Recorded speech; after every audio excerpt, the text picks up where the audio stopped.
session for research methodology. It's 5 minutes past 2 now. We shall begin. But before that, for those of you who have just arrived, please go to your chat box to type in your name and your student ID for the purpose of attendance taking. And now that the session has started, please ensure that your video camera is switched on throughout the session. So before we continue from where we have stopped just before the break, let's have a quick recap so that we have a seamless continuation. On Friday, when we started the session, the main takeaway from that session is to determine how to select your topic. Once you have selected a topic, you would then formulate your title, followed by phrasing your purpose and problem statements, which could be derived from the title that you have formulated. So those are the major takeaways on Friday, which I consider as introductory aspects to get it going, to get the research paper going. Because at the end of the day, for the RM module, all are supposed to submit a research proposal. So the research proposal will have a title at the very beginning. And you need to be clear as to what the purpose and the problem statement of your proposed research. Followed by what we have covered yesterday, where we started to go into the details, beginning with the terms of reference, within which you have learned what are variables. And for your proposed research, you will have 5 variables, 1 dependent variable and 4 independent variables. On these 5 variables, you would then establish 4 relationships, because you have 4 pairs of variables where you start pairing every independent variable with that 1 dependent variable. As a result of which you would have 5 relationships. You would then present these 5 relationships in the form of, the 4 relationships, not 5, we have 4 relationships, in the form of 4 research questions, followed by 4 research objectives. And these 4 relationships will then be illustrated in a schematic diagram called the research framework, which incidentally is also your research module. And what it does here is that it states the various variables for review.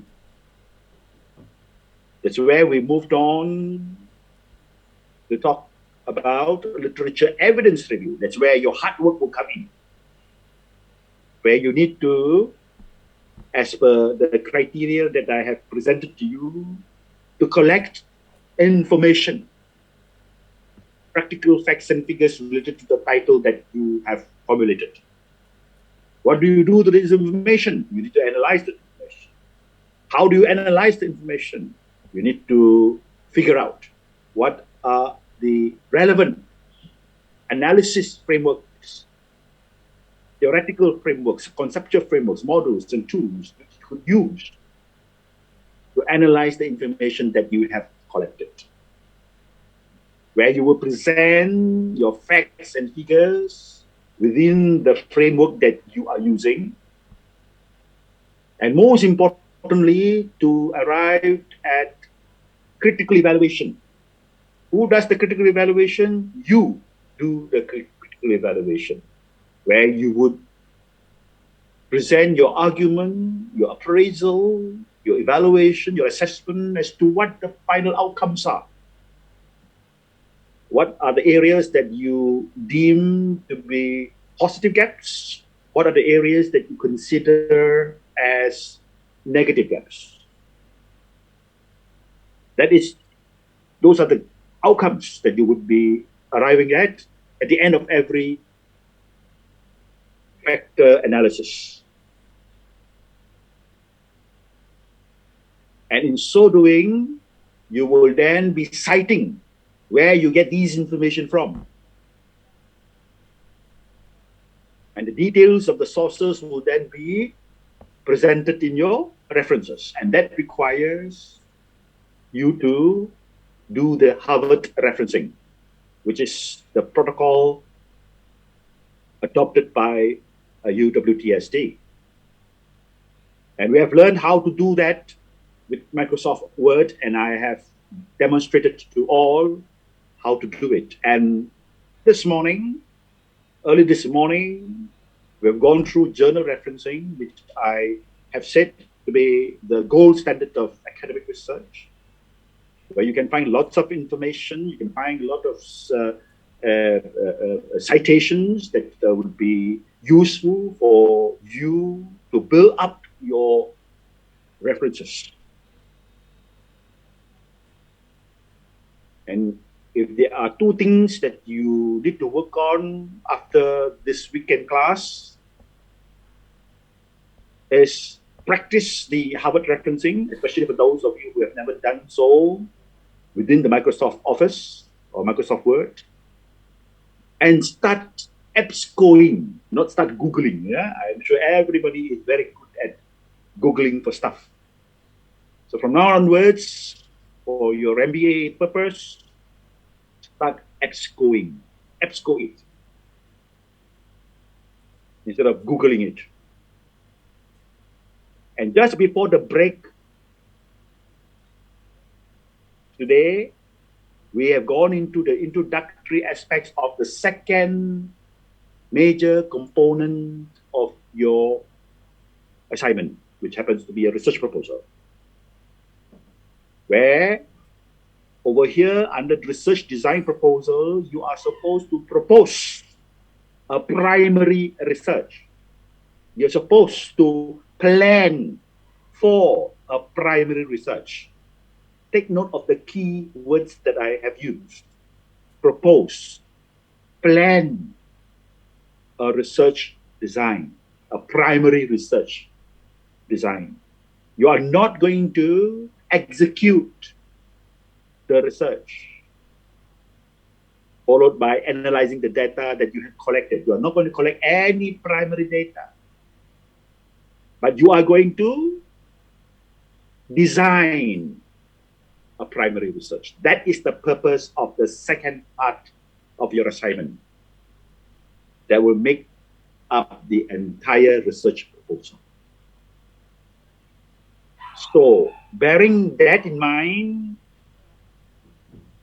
we have moved into this research onion that is going to be used as your framework. Remember what I said about methodology on Friday? I said methodology is a systematic, scientific, and structured way. So this is the systematic and structured way, right, to approach research. And this research onion is taken or extracted from the Saunders, Lewis, and Thornhill book, which I have mentioned to all in class before the break to be the core text for research methodology. In addition to Saunders, Lewis, and Thornhill, I have personally recommended another book by Sekaran and Boji. Some students asked me this question before, yeah? Who is this Uma Sekaran? Is she a Malaysian? Eh? No, she's not a Malaysian. Is she an Indian? No, she's not an Indian. Right? Okay. She's what they call Indian American. Right? Okay. Yeah, she's from Indian descendant, but she's American by citizenship. She's a very well-known statistician. Yeah. In the U.S. academic circle.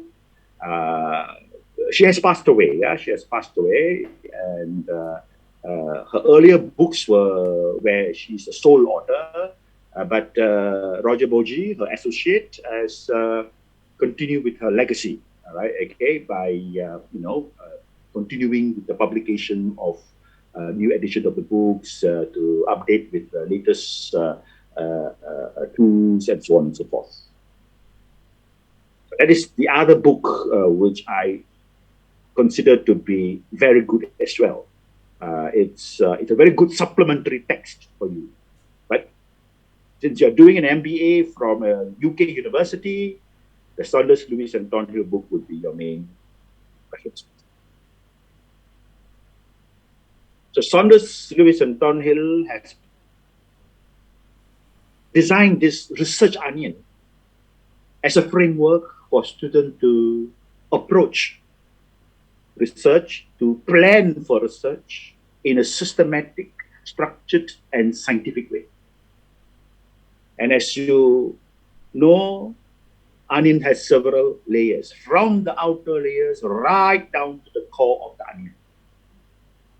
The outer layers of the onions will be the macro considerations of research. As we go towards the inner layers of the research onion, we will be going into the micro aspects, especially when you come to the core of the onion. So, but before we move on layer by layer, I've already done the first layer just before the break. But let's recap now what you ought to do when you deal with these various layers of the onion. Exactly what you can see from your screen right now. The four things you need to do. First, in research methodology, there are many different methods, approaches, tools, or instruments. Are you going to use all of them? No. You have to pick and choose the relevant ones.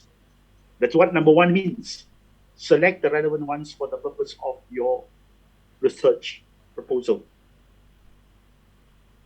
But I did mention to you, I will do everyone this favor by helping you to select the right ones, or at least guide you which one you should select, which one you should not select.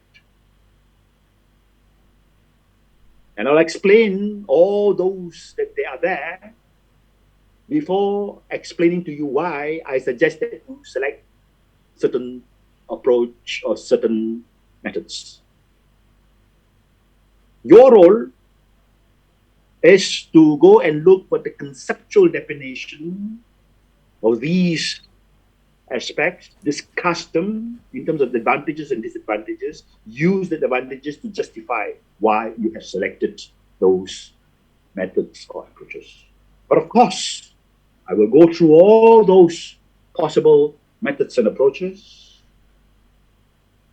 explaining to you so that you understand what these are. Because if you do not understand what these methods or approaches are, you will not be able to paraphrase effectively. Because in order to paraphrase certain things, you need to understand what you are paraphrasing.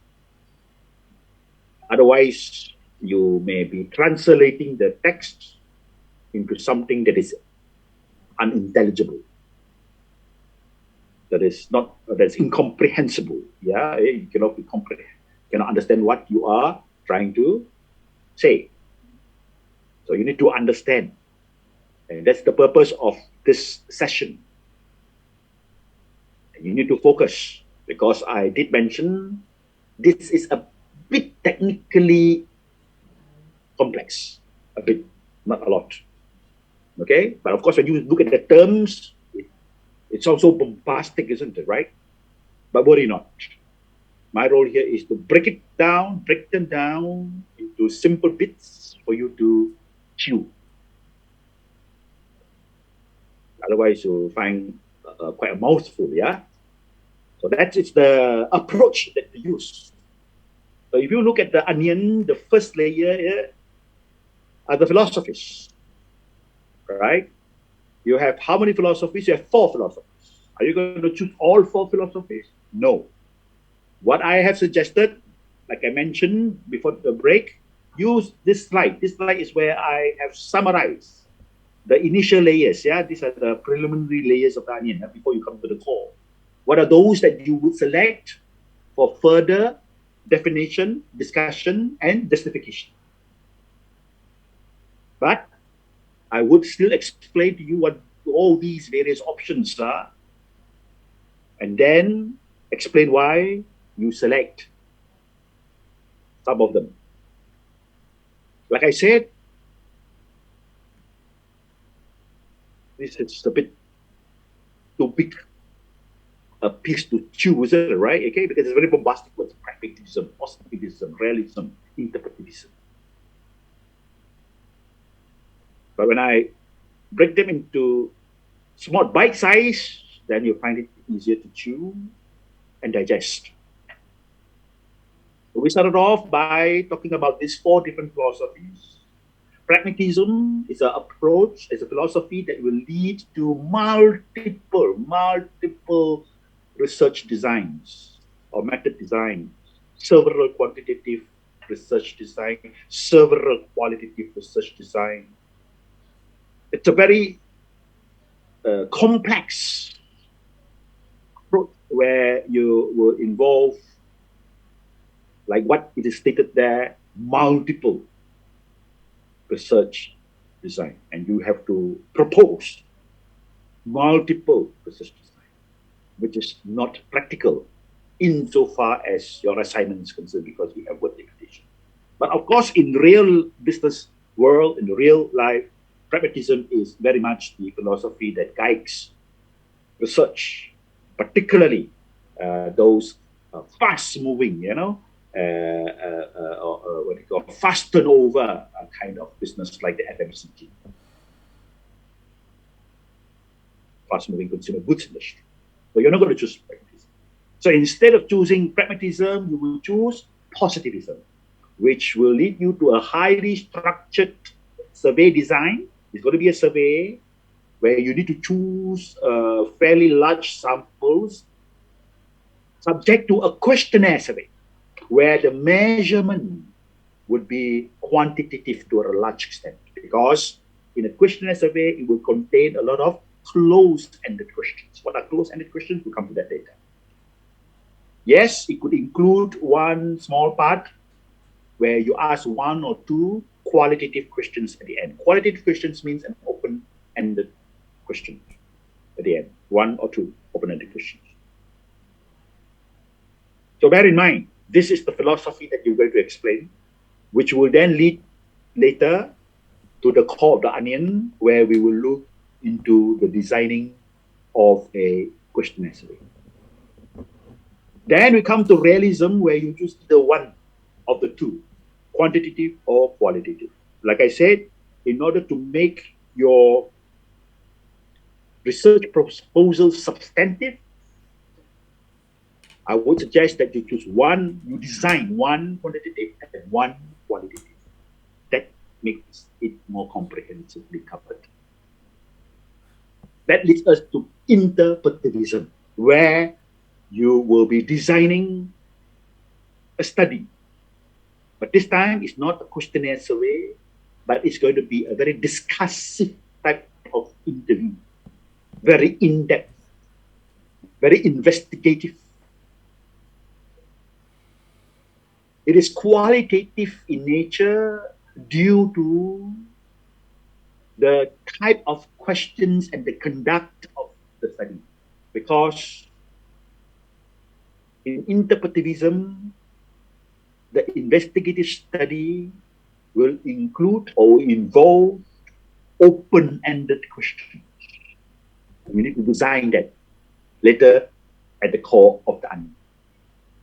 So from the very outset, be mindful that the two philosophies that you are going to adopt for your research proposal will be positivism and interpretivism. And I've explained to you the features, the nature of these two philosophies. And your role here is to look for the conceptual definitions, discuss briefly the advantages, disadvantages, and use the advantages to justify why you have chosen interpretivism and positivism. So that is the first layer. The second layer of onion is about research approaches. Again, you need to select. I think by now all of you know which one you would select because I've already elaborated what these two approaches are on Friday when we deal with the introductory aspects, the introductory conceptual aspects. So which one would you choose? You would choose the deductive approach. So you need to look at the conceptual definition of deductive approach, discuss the advantages and disadvantages, and justify in relation to your proposed strategy. But I would also suggest right after you have explained deductive approach that you would be adopting, move on to also relate to the research types that is in line with the approach.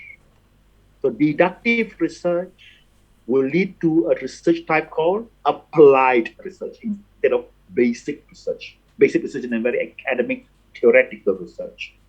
Your research will be very applied in nature. So instead of you provide critique of theories, you will use theory to critically evaluate practical aspects of business. That's why it's applied type of research. So these first three aspects would be explained at the beginning of your research design proposal.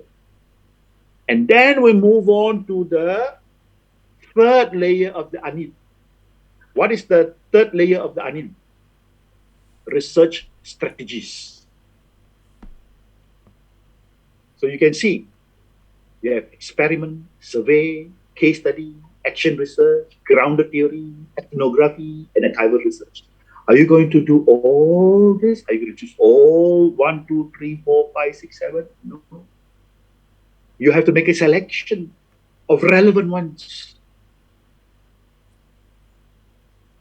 So over here, I have laid out the 1, 2, 3 research strategies that you will be adopting. Let me first explain these three that you will be selecting, and then I go back to the onion to explain to you the rest of others and why they are not selected. Firstly, your research strategies will surely be a case study strategy. Why? Because you are going to propose an applied research, a practical research. And from day one, you know, when you create your title, when you formulate your title, there will be a context. And in the context, there will be an industry. There will be a case study. Of course, one may ask this question. So what about if I've chosen a new business, I don't have a specific case study, will that still be considered as a case study approach? The answer is yes. Why yes? Because your context is still in the industry. In your review, it is inevitable that you will need to refer to practical examples in the form of the current competitors' practices, the current industry players' practices. Because when we talk about industry, there will be players in an industry. So in order to illustrate what the practical gaps are, you need to look at the current practices of current players in industry. And these players are companies. So therefore, these are cases that you will use because you're doing an applied research. That is why your research strategy will be case study oriented. Secondly, it will be survey oriented as well because that is precisely what you're going to do for this part of the assignment, to propose a survey design, one for quantitative purpose, one for qualitative purpose. And next, archival research. You are basically adopting archival research from the very beginning. What is the root word of the word archival? Archives means what? Past database of past data. You do data mining. You're going to go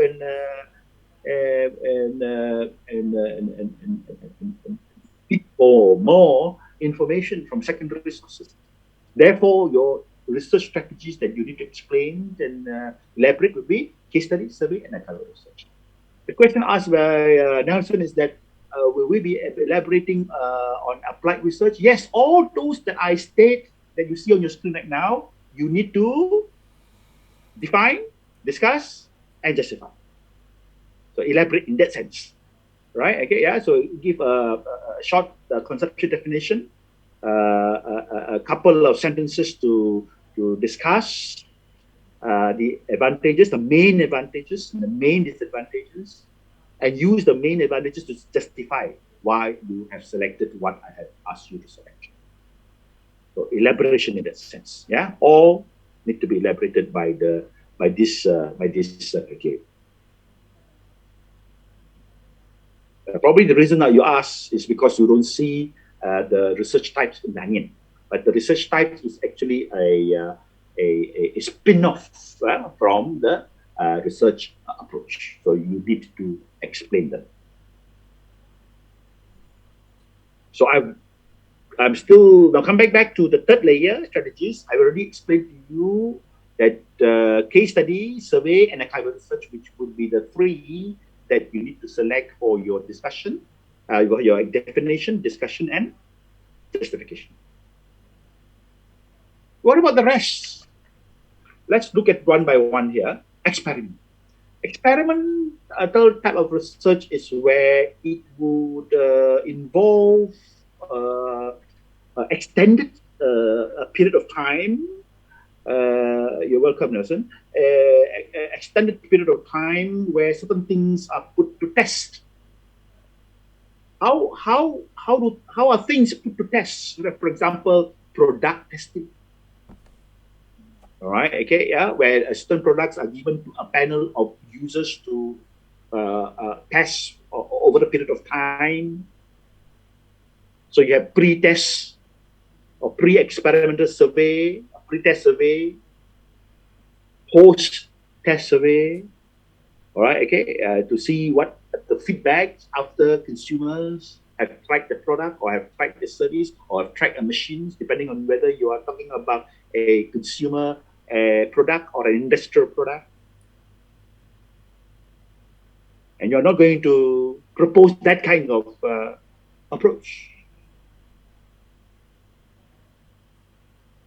For the limited time that you have, for the limited words that you have, for the limited resources. But in real life, of course, experimental surveys or tests are carried out. Next, action research. What is action research?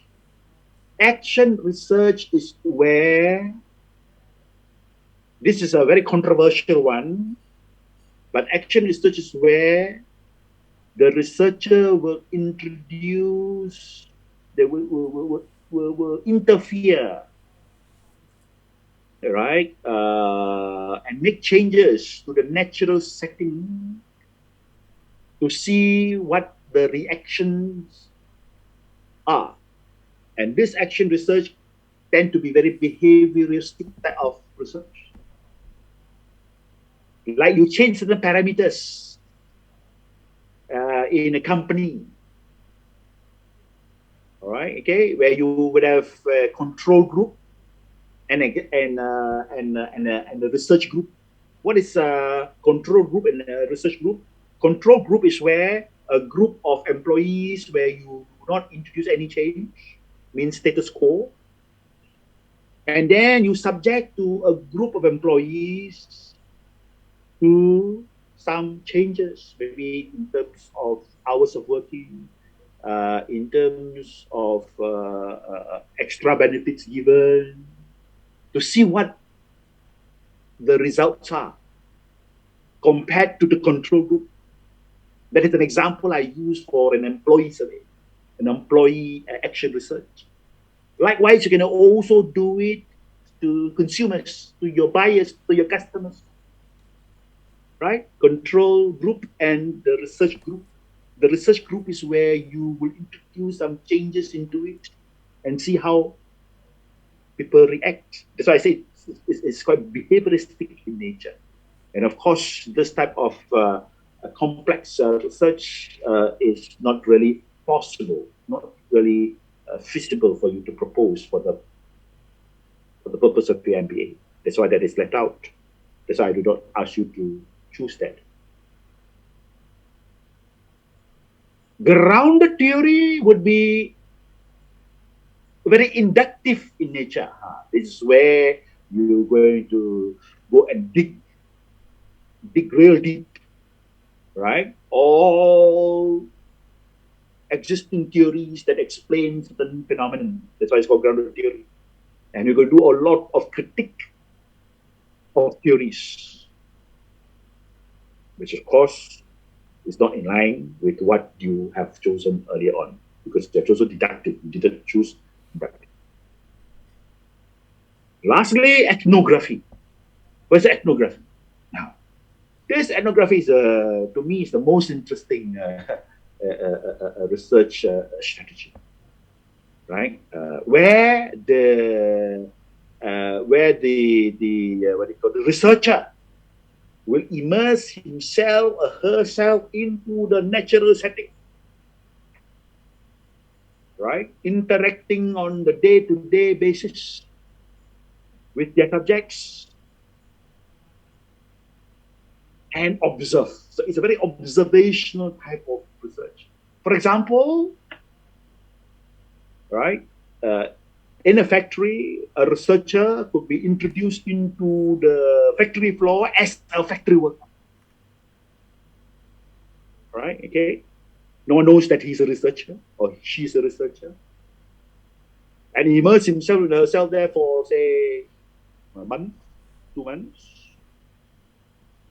This is a very observational type of research. It could be long term, and from there, we'll report what has been observed and what are the insights that the researcher will obtain from the participatory observational survey. So participatory observational survey is an ethnographic survey, which I say is very interesting. Of course, it can also be done on a non-participatory basis where behaviors can be observed from far. Nowadays, it's quite possible, yeah, with all the CCTVs around, right? Okay, yeah. So you cannot afford to misbehave in any way in public because you never know, right? Your actions are being watched. But in research, that can be used for a very good purpose. Okay? It's a very interesting type of research strategy, but of course, I would not encourage you to propose such ethnographic research. So you are left with what? You are left with these three that I've asked you to select: case study, survey, and archival research. And then we move on to the next layer.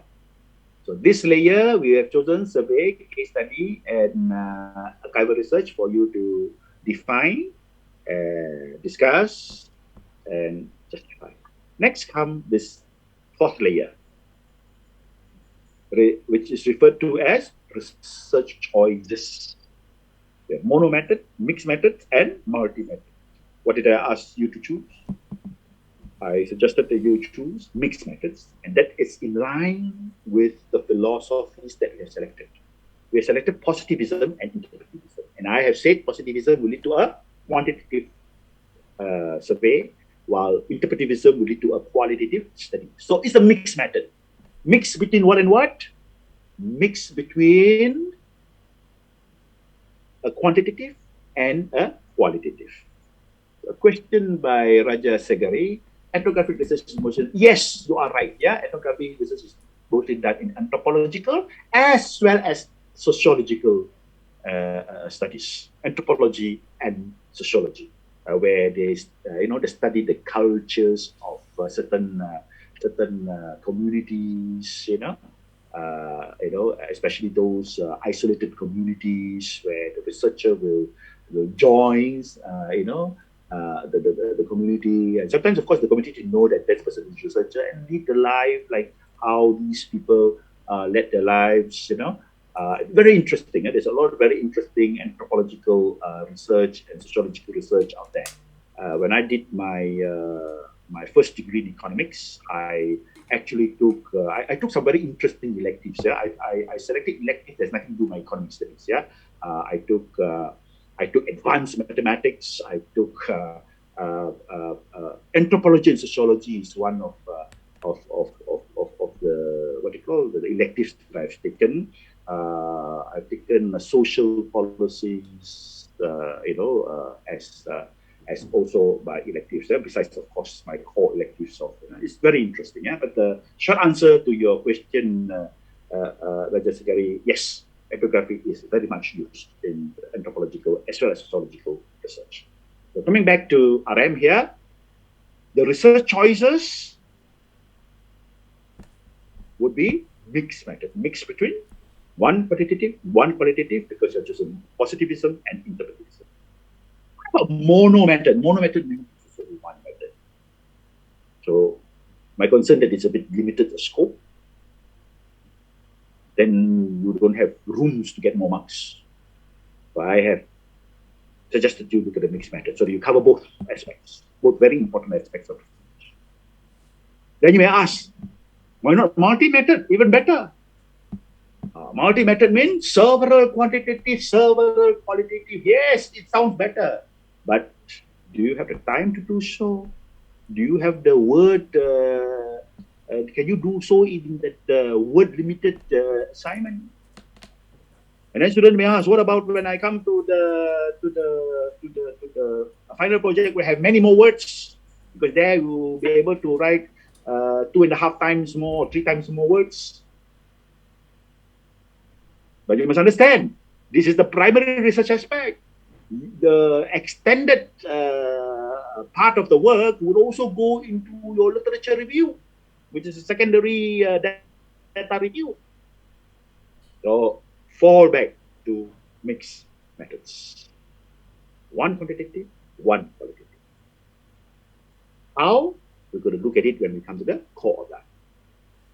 Let's now come to the last preliminary layer of the onion before we go into the core, because I will spend a lot of time in the core. It is the core. So it being the core, you have many, many considerations, detailed considerations, micro considerations. These preliminary layers are macro considerations. So the last macro considerations would be the timeline of your proposed research, or this known as time horizon. So for your proposed research design, what time horizons would you be adopting? Is it going to be cross-sectional, or is it going to be longitudinal? In my slide, I have stated it as cross-sectional. Oh yeah, before that, under the mixed methods, the exploratory and conclusive research, where I explained to you what is quantitative or qualitative. Like I said, we will go to details of this when we come to the core. So coming back to the time horizons, you will be choosing cross-sectional time horizon, not longitudinal. What is the difference? Okay, listen. Cross-sectional means a one-off research. You will not repeat the research, over and over and over again over a long period of time.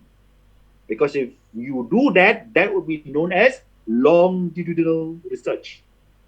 What is longitudinal research? It's a research that recurs over time. It could be a research that's done on a monthly basis, on a quarterly basis, or half-yearly basis, or a weekly basis. Every week, the same research will be repeated, will be recurring. Are you going to propose such a research? Of course not. Because if you propose such a research, you'll never finish your MBA. Right? So your research for the purpose of your MBA will be one-off, which is cross-sectional in nature. It is also known as ad hoc research. In real life, in real business world, right? Let me just share with you the experience that I had in Nielsen, which is before it was known as AC Nielsen, that was first Nielsen. For those of you who work in FMCG companies who know who Nielsen is, because your company may be, what do you call it, engaging their services to do research, like what I did in my very early part of my career. For the clients that we have, say Procter & Gamble, oh yeah, the other British company name that came to my mind right now already, that I was also servicing, very interesting company, Beacon. Know whether they are around or not, okay? They are known for Bry cream those days, they are known for, what do you call that, the fish oil, the emulsion fish oil, it's a British company, okay? So these are some of the clients that I dealt with those days, many years ago, in the 80s. So, say for example, for Procter & Gamble, there would be a series of tracking studies, track over a long. We have a study called retail audit. A retail audit means they will audit the movement of goods, in various outlets of their products, where we will have a retail auditor to go out there to gather the information. Product coming in, product coming out, product in, product out, right? Okay, yeah, to see how the turnover is like. That is an example of a longitudinal research. And they may also do quarterly consumer feedback research.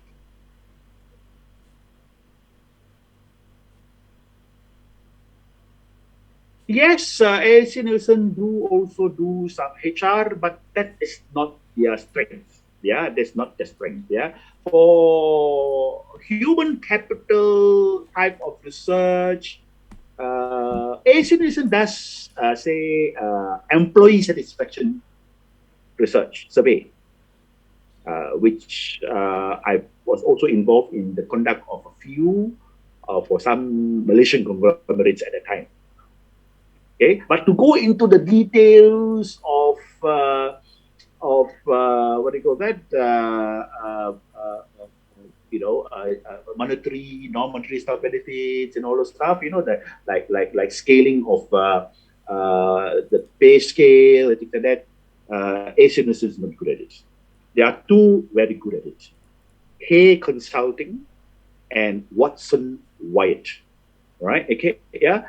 I have dealt with them, both of them, before when I was in the multinational companies, both A Consulting and what do you call that? Watson Wyatt. They are HR specialists, and they're also strategic consulting firms. Some of them you may have heard and may have learned in your other modules, in strategic management module. I'm sure you heard of McKinsey Consulting Group and the Boston Consulting Group, right? When I was in Lafarge, we dealt with both of these groups before. Okay, especially when Lafarge came in to take over the operations, they have engaged this consulting firm to look at strategic consulting. So different consulting firms have different specialties. Nielsen is basically market research. Yeah. Najib asked this question: for research studies, do we need to choose one strategy only, or do we have to apply all three of them? As I've said just now, you will be, because the nature of your proposal, the nature of the topic that you will be coming up with will have all these three features. You will have a case study feature. You will also have a survey feature because you're going to propose a survey. Because before that, you will do a case study. Because your research doesn't only cover the primary research. The research strategy will also cover your review research. And review research requires secondary data. Even when you propose your primary research, you may use secondary research information to support your proposal. So the short answer to your question, Anajib, will explain all three that I have indicated. Not choose one of the three. Choose three out of the 1, 2, 3, 4, 5, 6. Or how many? 1, 2, 3, 4, 5. Seven options. Yeah, those three out of the 7 options. Not choose one out of that 3 again. All right. So what I have done so far is I've touched on all the preliminary layers. You go layer by layer. So you can structure your assignment on this part by this. Don't worry about the tutorial notes. Dr. Tom will take you through, and I work with him very closely. I make sure I work with him very closely. We have been working closely for many, many years now, even though he's not a full-time lecturer, but he's a very important personal resource of ours. We have also invited him in the past to join us for meetings in London. All right. Okay. So Dr. Tom is a very experienced faculty. Yeah. So he will take you through, and the tutorial notes were created by your student, right? I've created that structure, all the tutorial notes, which I will upload probably tomorrow or so, before early next week, before Dr. Tom sees you next Saturday. Then you will see how it's all done. Yeah? All according to this how I teach you. Yeah, so don't worry, everything will be very systematic, very structured. Yeah, you will not be lost. Then we come to the core of the onion. This is where we are going to look into the details. It's where the complexities will come, the micro aspects. In other words, we're going to look at the research aspect from a microscope, microscopic view of research. That includes stuff like sampling methods, collection methods, data analysis methods, ethics consideration, research ethics, research validity and reliability, and research timeline, a Gantt chart. Okay, so all these are the details. So we want to start with sampling method, then we'll move on to collection method, and so on and so forth. Okay, before I do that, let's address one question. Does that mean that we need to do what do you call one dependent variable and one independent variable with one onion? No. You don't do that, yeah, because you're going to explain all these variables in its integrated manner. You're not going to go and review the variables again. What you're saying is that, for the macro aspects, you're going to look at it from a generic aspect, yeah, related to your research in general. But when you come to the core, especially when you come to the questionnaire design, the tool, this is called a research tool, this instrument. That's where you need to, address various aspects of the variables of your research. It's not that you do one independent variable for every layer of the onion. Yeah, you're not going to have 4 onions, for example. No. There's only one onion. There's no more than one onion. Okay, where all these variables will be included in that one multiplier. All right, you will see it better when I come to the core afterwards. So starting with this one here, we're going to call now sampling. This is one area that I need you to pay attention. Okay. Firstly, why do we need to consider sampling at the very beginning of the core of the argument? Because you are going to propose a primary research. A primary research involves the interview or discussion with certain subjects, certain target respondents. Question here is, where do you go about selecting these subjects? How do you go about selecting your subjects for research, your respondents for research? So first of all, you need to define, as indicated in the first bullet point, what is your sample unit? Which also means who are you planning as your target respondents? Who are you going to select as your target respondents? You need to predefine that.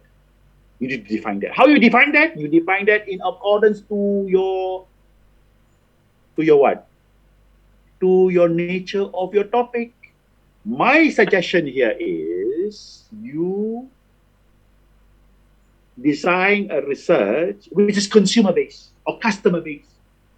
The consumer or the customer of the industry or the consumer customer of the company. So say, for example, if my research is about Maybank, let's say my case study is I can define my target respondent as Maybank customers on one hand, and I also may want to include non-Maybank customers, means the general banking customers, including Maybank ones as well as the non-Maybank ones. So that's what defining who your target respondent is. If I were to set up an online new fashion online store, my target respondents could be online shoppers in general. Or I could screen or filter it down to online fashion shoppers, people who buy fashion goods through e-commerce platforms. Depending on you. You are the researcher. You make your choice. So that's what sample unit is. And you need to explain, you need to define who your target respondents are. After you have defined your target respondents, that is who, the next question is where and how to look for them.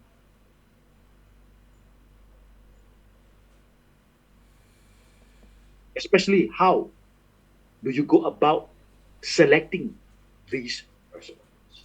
That's where sampling methods, the second bullet point, sampling methods comes into the picture.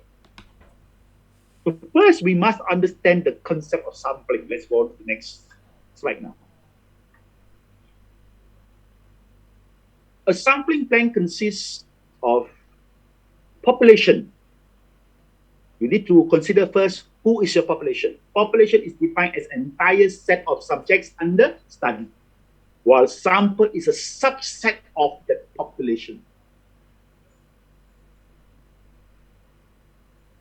Say, for instance, if I want to do a survey for WIC, Westminster International College, and I'm an employee of Westminster International College. Let's say my boss asked me to conduct a study, a research among our students. So what is the population of my survey? All students of WIC, past and present. That would be the entire set, which is the population.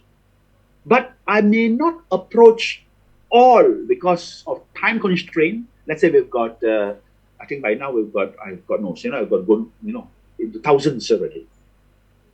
Let's say we've got 5,000.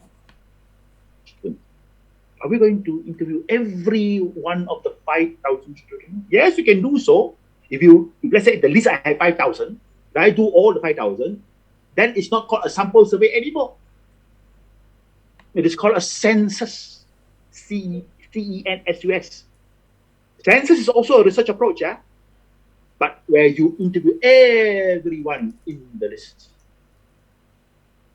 But in most cases, you need to do a sample survey where you select a sample. And what is a sample? Look at your screen right now. It's a subset of a population, a part of the population that you select out of the population. And you need to ensure the sample is representative of the population. So, sampling methods here means how are you going to select a sample out of the population? You cannot simply choose whoever you like.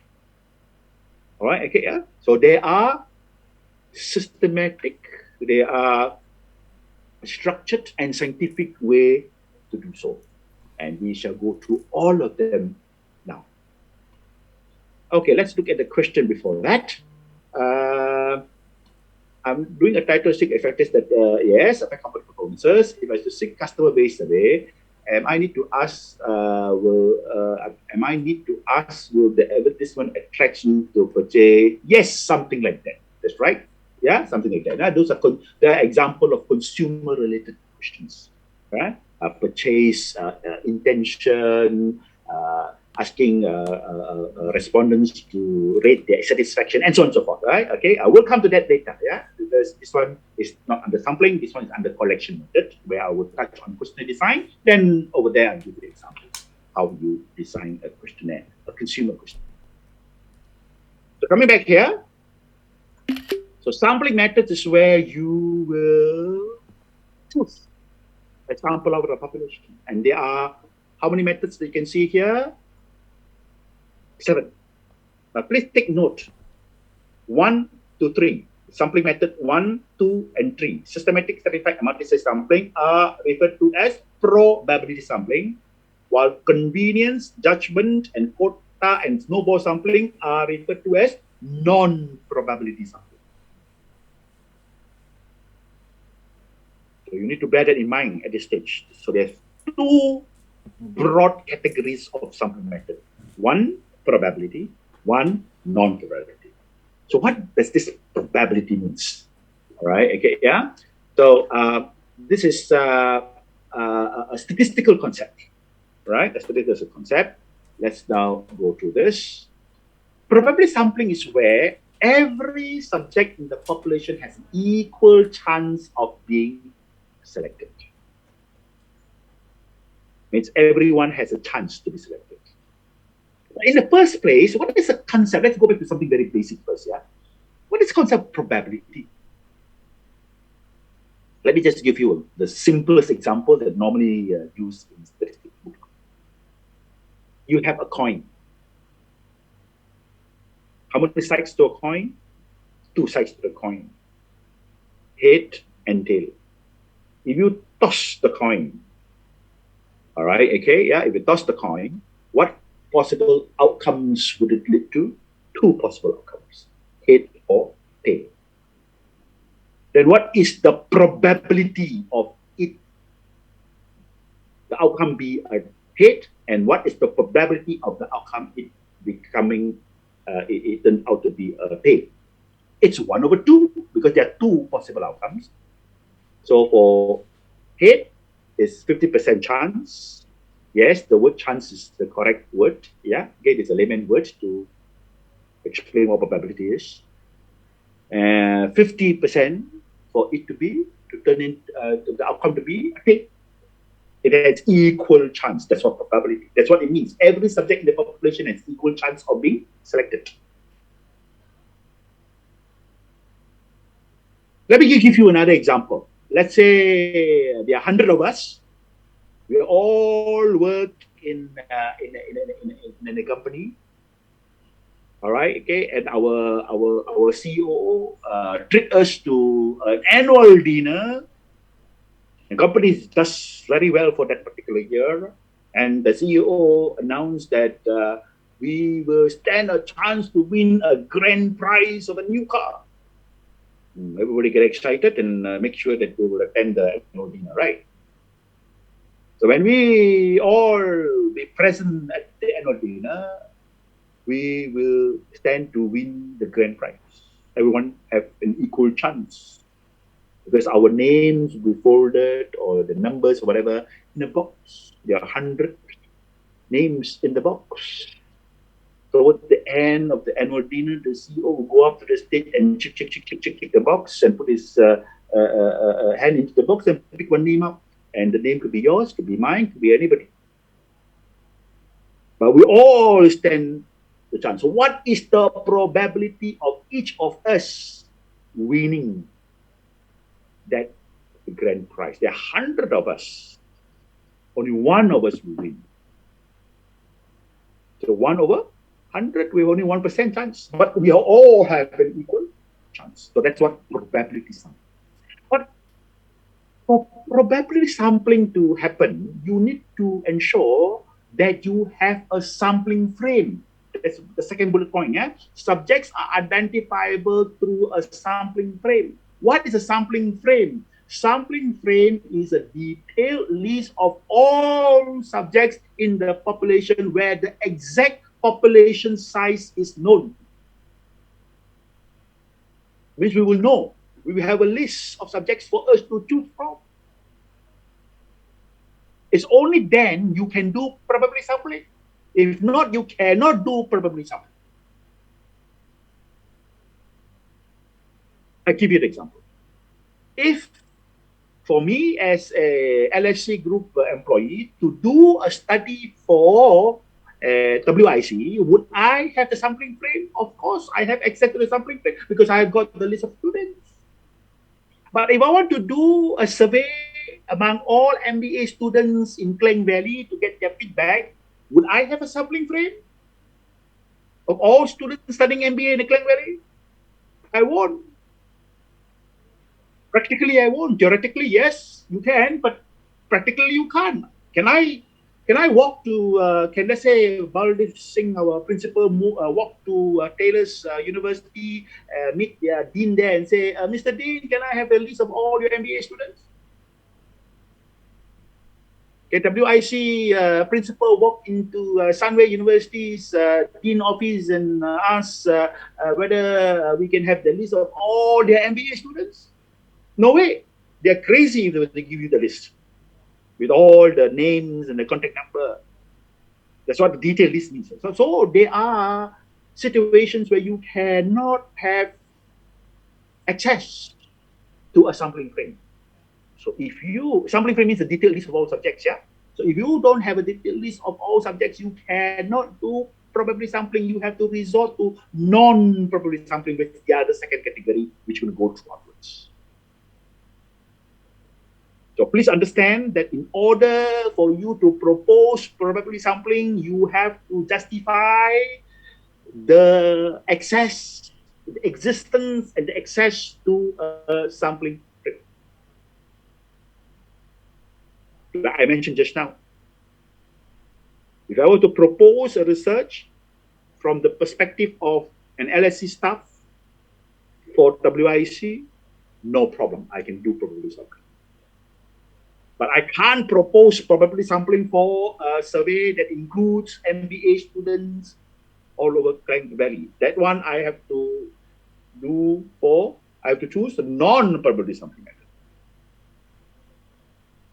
So let's, assuming that we have the list, let's say I have the list, make things simple. I have a list of 1,000 students now, 1,000 students. But I don't want to interview all 1,000 students. So that students, the MBA students will do what? My sample unit. I've defined my sample unit as all MBA students current and past in WIC. Hypothetically, let's say hypothetically, the number is 1,000. Of course, we have more than 1,000. Okay, but I'm just using that number to facilitate explanation, right, later on into the details. Let's have 1,000. But I don't want to interview all 1,000. I want to interview, let's say, because there's a time constraint, let's say I want to interview 100. So how do I choose the 100 out of the 1,000? Let's go to the probability sampling methods one by one. Listen up very carefully. You need to have a mathematical mind. to understand the technicalities of this. You are going to apply all three. I'm going to apply all three. System-based sampling means selection of sample with the sampling interval derived by dividing the population size by the sample size required. Let's say I've got 1,000 names. I'm going to only select 100 out of the 1,000. What is the population size? 1,000. What is the sample size that I want? 100. So you need to calculate the sampling interval. So 1,000 divided by 100 will be how many? 10. Means I will choose 1 in every 10. So the sampling interval is 1 in every 10 of that 1,000. Because when I choose 1 in every 10 of that 1,000 in the population, I will end up with how many samples? 100. But the question asked here is, which number do I start with? Do I start with name number 1? Not necessarily so. Because when you do that, it becomes non-random. Because you have to have a random start. Because probability, you need to make sure things are not, things are random. Probability sampling method are also known as random sampling method. So which number do I start with? If I start with 1, means it's 1, 11, 21, 31, and so on. The name number 1, but not necessarily name number 1. So in statistics, there is this thing called a random number start. Random number start. Right? There is this random number generator, which is easily available when you Google it. This one you can Google it, yeah. This is a very generic software. So you tell the software you go number 1 to 1,000, generate one number. So it's just like what, if you don't have software, if you do these manually, you're going to 4 pieces of paper from number 1 to 1,000, put them all in a box, shake, put your hands inside and pick one number, and that's called a random number. But of course, we don't do stuff like this nowadays, isn't it? So you have random number generator. Let's say the random number generator software generate a number, say 256. Let's say the number 1 to 1,000, it could be any number. Let's say it generates 256. So your first sample will be the name number 256. Would there be one sampling plan per independent variable? No. I don't. It's not per independent variable. It's per your research. There's nothing to do with the variables. This one, yeah, because you are choosing people. The content of your research later on will be variable related. What question you ask of your respondent will be variable related. You don't go and do sampling from every variable. All right, okay, I'll just explain that just now. Yeah, okay, it's not variable related. This one, yeah, variable will be included in questions you ask in the questionnaire. Here we're talking about who you're going to interview. All right, you cannot be doing one sampling plan per independent variable. You have altogether 4 sampling plans. It doesn't work that way at all. Like I said, this one you look at the overall first. All right, okay, yeah. Okay. Let me just give about 2 minutes before we go for the short break, yeah. Okay, for the comfort break, yeah. Okay, so the systematic sampling. Let's say the random number start is 256. So what is the next number? All right, 1 in every 10, yeah. So is 256, then 266, 276, 286, 296, then 306, 316, 326, 336, 346, 356, 366, 376, 386, 396, then 406. These are the name number, yeah, the list, yeah. Then 416, 426, 436, 446, 456, 476, 476, 486, 486, then 506, and so on and so forth until you reach the end of the list. What would be the last number that you would have selected? 996. So from 256 to 996. You stop there, right? Because you won't go to 1006 because you only have 1,000 names. Do you stop there? No. What about the one at the beginning of the list? Because from 256 to 996, you won't have 100 samples. You go back to the beginning of the list and start with number 6. Then you have 6, you have number 6, you have 16, 26, 36, 46, 56, 66, 76, 86, 96. Then 106, 116, 126, 136, 146, 156, 166, 176, 186, 196. Then 206 until 246, because you started with 256, go down to 986. Then you go back to the front of the list. At the beginning of the list, you go 6 and then up to 246. This is what? 1 in every 10. Why 1 in every 10? Because we wanted 100 out of 1,000. So that is what is known as systematic sampling. Yeah. But in systematic sampling, we are assuming that every subject, there is no differences in the subjects in the population. But generally, you would have where you can subdivide the population in subgroups and do further systematic sampling, to do separate systematic sampling. So it's not by independent variables, yeah? It's by subgroups of target respondents. Let's say, for example, they are male and female group.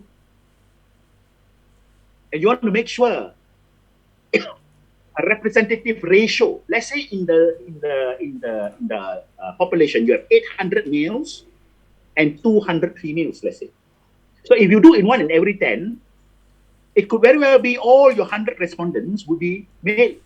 80% chance, because majority of the subjects in the population are male. So what do? Instead of doing the selection in the entire list, you break the list into two.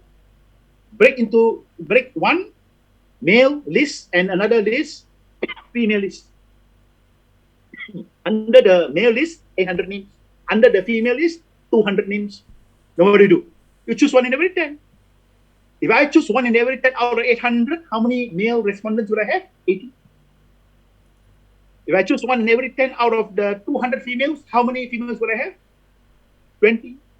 So 80 plus 20, I will still get 100. So I do systematic sampling twice. That is called stratified sampling. Stratified means you divide the sampling into two. And you can do this several stages. If you have more attributes to stratify. Because multi-stage sampling here means stratified sampling done at different level of subgroups. Just now I said male and female, right? 800, 200. You may want to subdivide it further by age groups.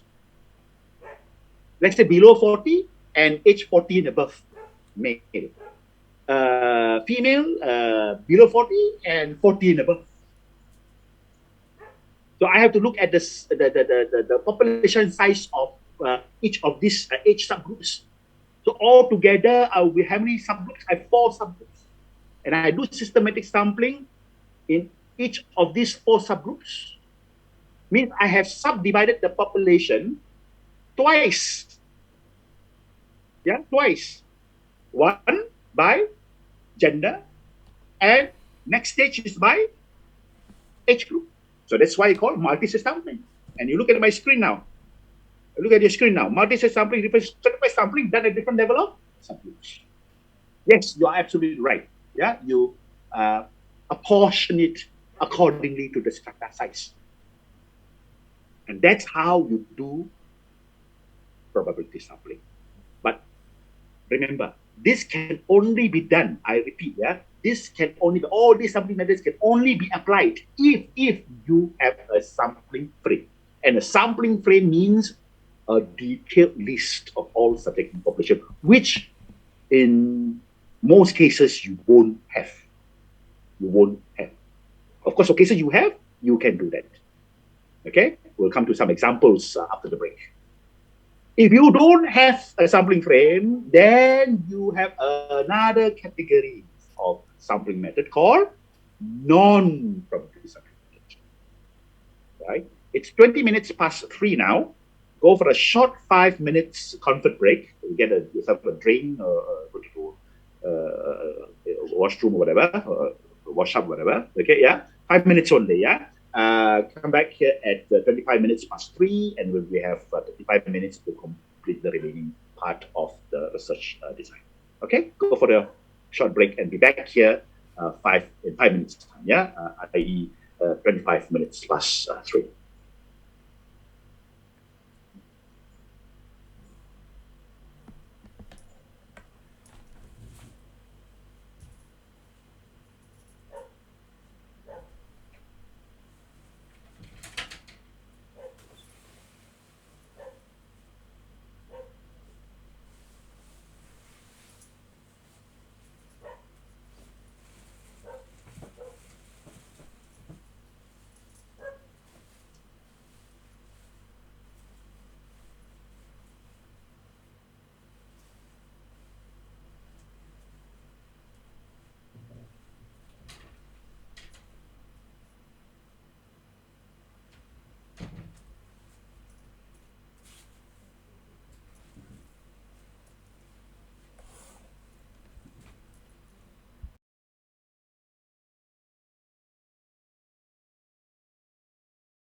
5 minutes past 3 now. So we shall continue after your short comfort break for 5 minutes. So before that, just quickly recap. All right. Okay. So where are we right now? We are looking at research design proposal by the research onion. So the first part of today, we have covered all the preliminary parts. Now we are going to look at the core part of the onion, starting with sampling methods. So you need to come up with a sampling plan, and the sample, like I have mentioned earlier on, will be based on population, i.e. the entire set of subjects. But before that, of course, you need to explain or define who your target respondent is, whom you will be interviewing, who you're target to interview. You have to define this in accordance to your topic, right? Related to your topic that you have selected. And then you will need to identify how do you go about selecting these target respondents. The method that you use to select these target respondents are called the sampling methods. And sampling methods are divided into two broad categories. First broad category will be known as probability sampling, that consists of systematic, stratified, and multiple sampling. And the remaining four sampling methods will come under the broad category of non-probability sampling. So for probability sampling, it means that every subject has an equal chance of being selected. But in order for you to execute or propose probability sampling, you need to justify the existence of a sampling frame. And a sampling frame, in turn, means a detailed list of all subjects in the population, as a result of which you also know the exact population size. Like the examples I've alluded to just before the break, if I, as a LSC staff, would want to interview LSC students, I would have the list because I have the database. But if I were to interview MBA students, or MBA students studying in Klang Valley, let's say, for instance, I would not have the sampling frame because nobody would give me the detailed list of all these people. So I can't do, or I can't propose probability sampling. Assuming I have the list, so I can apply probability sampling method. I can propose probability sampling method. Systematic sampling is the first systematic sampling where you select based on a certain sampling interval, 1 in 10, 1 in whatever, depending on the population size and depending on the sample size that you need. So divide the population size by the sample size, you get the sampling interval. The examples I given you just now, the hypothetical example I given just now, let's say you've got 1,000 names. You want to select 100 out of 1,000. 1,000 divided by 100 is 10. So you select 1 in every 10, and you start with a random number start. You get a random number generator to tell you which number to start with, and then from there, you select 1 in every 10, you will get your 100 samples. You may also want to subdivide that list into different subgroups by any attributes that you think is important. Let's say gender is important because you want to make sure that your sample size, samples are representative of the population. So you can subdivide by gender at one stage, and then within the gender, you can subdivide further into age groups. So gender would be male and female, so you have two subgroups, but you may want to subdivide it further, let's say by age groups, below 40 and 40 and above. So you have got two subgroups of male, two subgroups of female. They're all together how many subgroups? 4 subgroups. So you do your systematic sampling 1 in every 10, and all these subgroups, you will end up having the 100 samples you want. And that's called probability sampling. If you don't have a sampling frame, what happens? Let's say, for example, I want to do the study for WIC. Yes, I can apply this. But if I want to do, also want to extend the survey to MBA students studying within the Subang area, because the Subang Jaya area is like an educational hub. There are a lot of colleges around, but I will not be able to get the list of MBA students from all these colleges. So I will resort to non-probability sampling, which is the next four: convenience sampling, judgment sampling, quota sampling, and snowball. So these are the four different methods that I could resort to. So either I propose probability or I propose non-probability sampling method. So if I don't have the list of detailed list of all subjects, then I will propose non-probability sampling methods. Let's go through quickly what these four are: convenience, judgmental, quota, and snowball. So I start off with convenience sampling. What is convenience sampling? By the way, this diagram that you see, right, is extracted from the Saunders-Lewis and Townley's book, non-probability methods. So convenience sampling, where you will base on ease of accessibility. So say, for example, I want to interview MBA students in Subang. I don't have the list. I cannot choose from the list. I cannot contact. But does it mean that you cannot do a research? You still can. You do convenience sampling. How to do convenience sampling? Ease of accessibility means you station yourself or your interviewers where colleges are. So probably at the end of the college day, you could approach, students coming out of the college to first screen them and ask them whether they're MBA students, and ask their consent to participate in the survey. So that's called convenience sampling. Means you select a sample not from a list, from strategic convenient location where you can find these target respondents, your sample unit. That's number one. Number two, you may want to add one more dimension to your non-probability sampling method, where you deliberately select sample to conform to some criteria. I have mentioned just now, I've already used a judgmental sampling where I have selected MBA students only. It means I'm not going to go to all these colleges and the universities around to interview all students, but I've selected to conform to some criteria, some definitions, some specific definition in line with your purpose of your proposed research.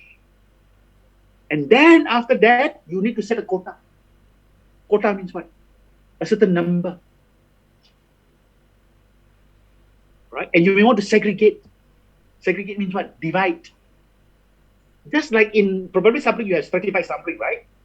So here you have quota sampling.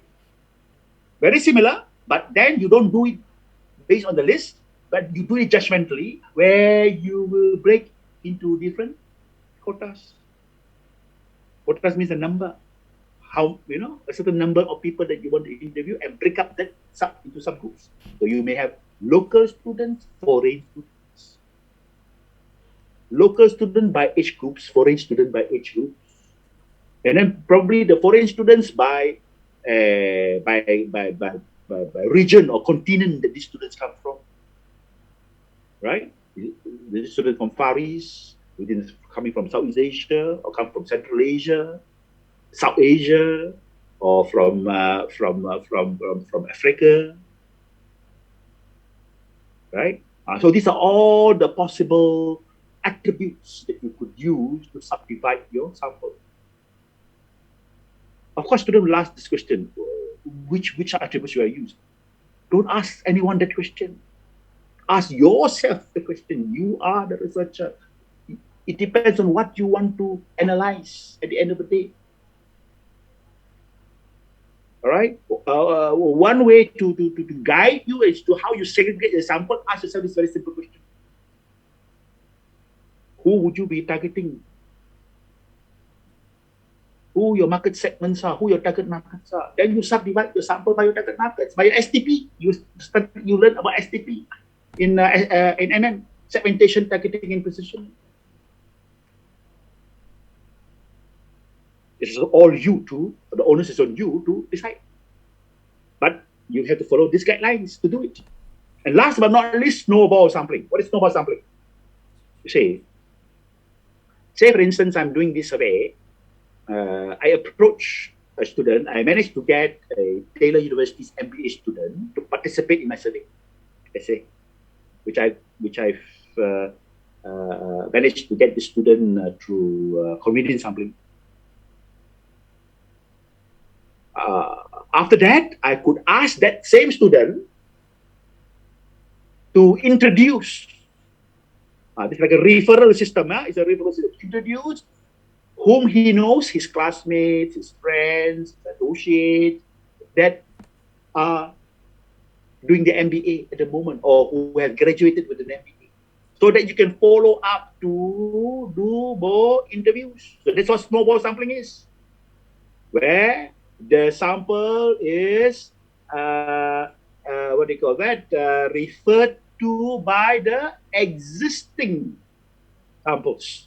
The people that have participated, their following samples are referred by them. So that's called snowball. You know when the snowball rolling down from the top of the hill, it get bigger and bigger and bigger and bigger. So that's why it's called snowball sampling. All right. So these are the 4 non-probability sampling methods that you would use if you cannot have or you can't find or the sampling frame is not in existence. You don't have a detailed list of all subjects in the population. Okay, Saravanan asked this question. Do we need to make assumptions if opt for the non-probability methods? Yes and no. All right, okay. Yes, in the sense that you have to make your subjective judgment, judgmental, yeah. But in scientific research, your judgmental selection has to be based on informed assumption. What do you mean by informed assumption? Okay, say for instance, yeah, let's say I do a tourism survey. Let's say for Malaysia, okay? So I want to break my target respondents into 2, local tourists and foreign tourists, okay? But of course, I'm not going to interview all. I'm going to interview, let's say I start the number of 500. So out of this 500, how many local, how many foreign tourists I need to interview? And I don't have the detailed list of all these tourists. So I still need to look for secondary information to help me to qualify my assumption. Let's say I assume 60% are local tourists, 40% are foreign tourists. So I have 60% of the sample, local tourists, 40% of the sample, foreign tourists, let's say. But this number, I still need to find ways to justify it. One way to justify it is I may go into Ministry of Tourism websites where they also publish statistics of probably tourist arrival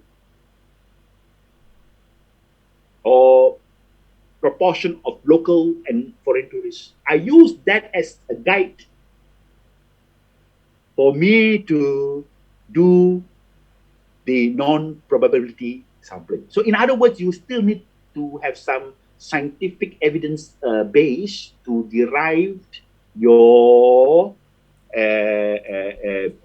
what do you call parameters, despite the fact that you don't have that what do you call that sampling frame. That's number 1. Number 2, in many cases, you may still also not able to find those information I just mentioned.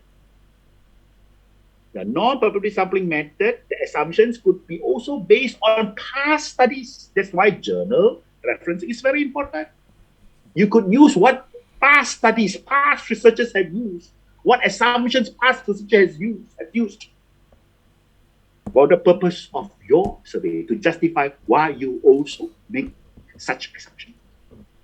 That's how you make your assumption. Means your assumptions are supported assumptions in that manner. Not a blind assumption. You don't just pick it up from from the air just like that. All right. Okay. Yeah. So yes, you need to make assumptions. That's why I say yes and no. Yeah. Yes, you need to make assumptions.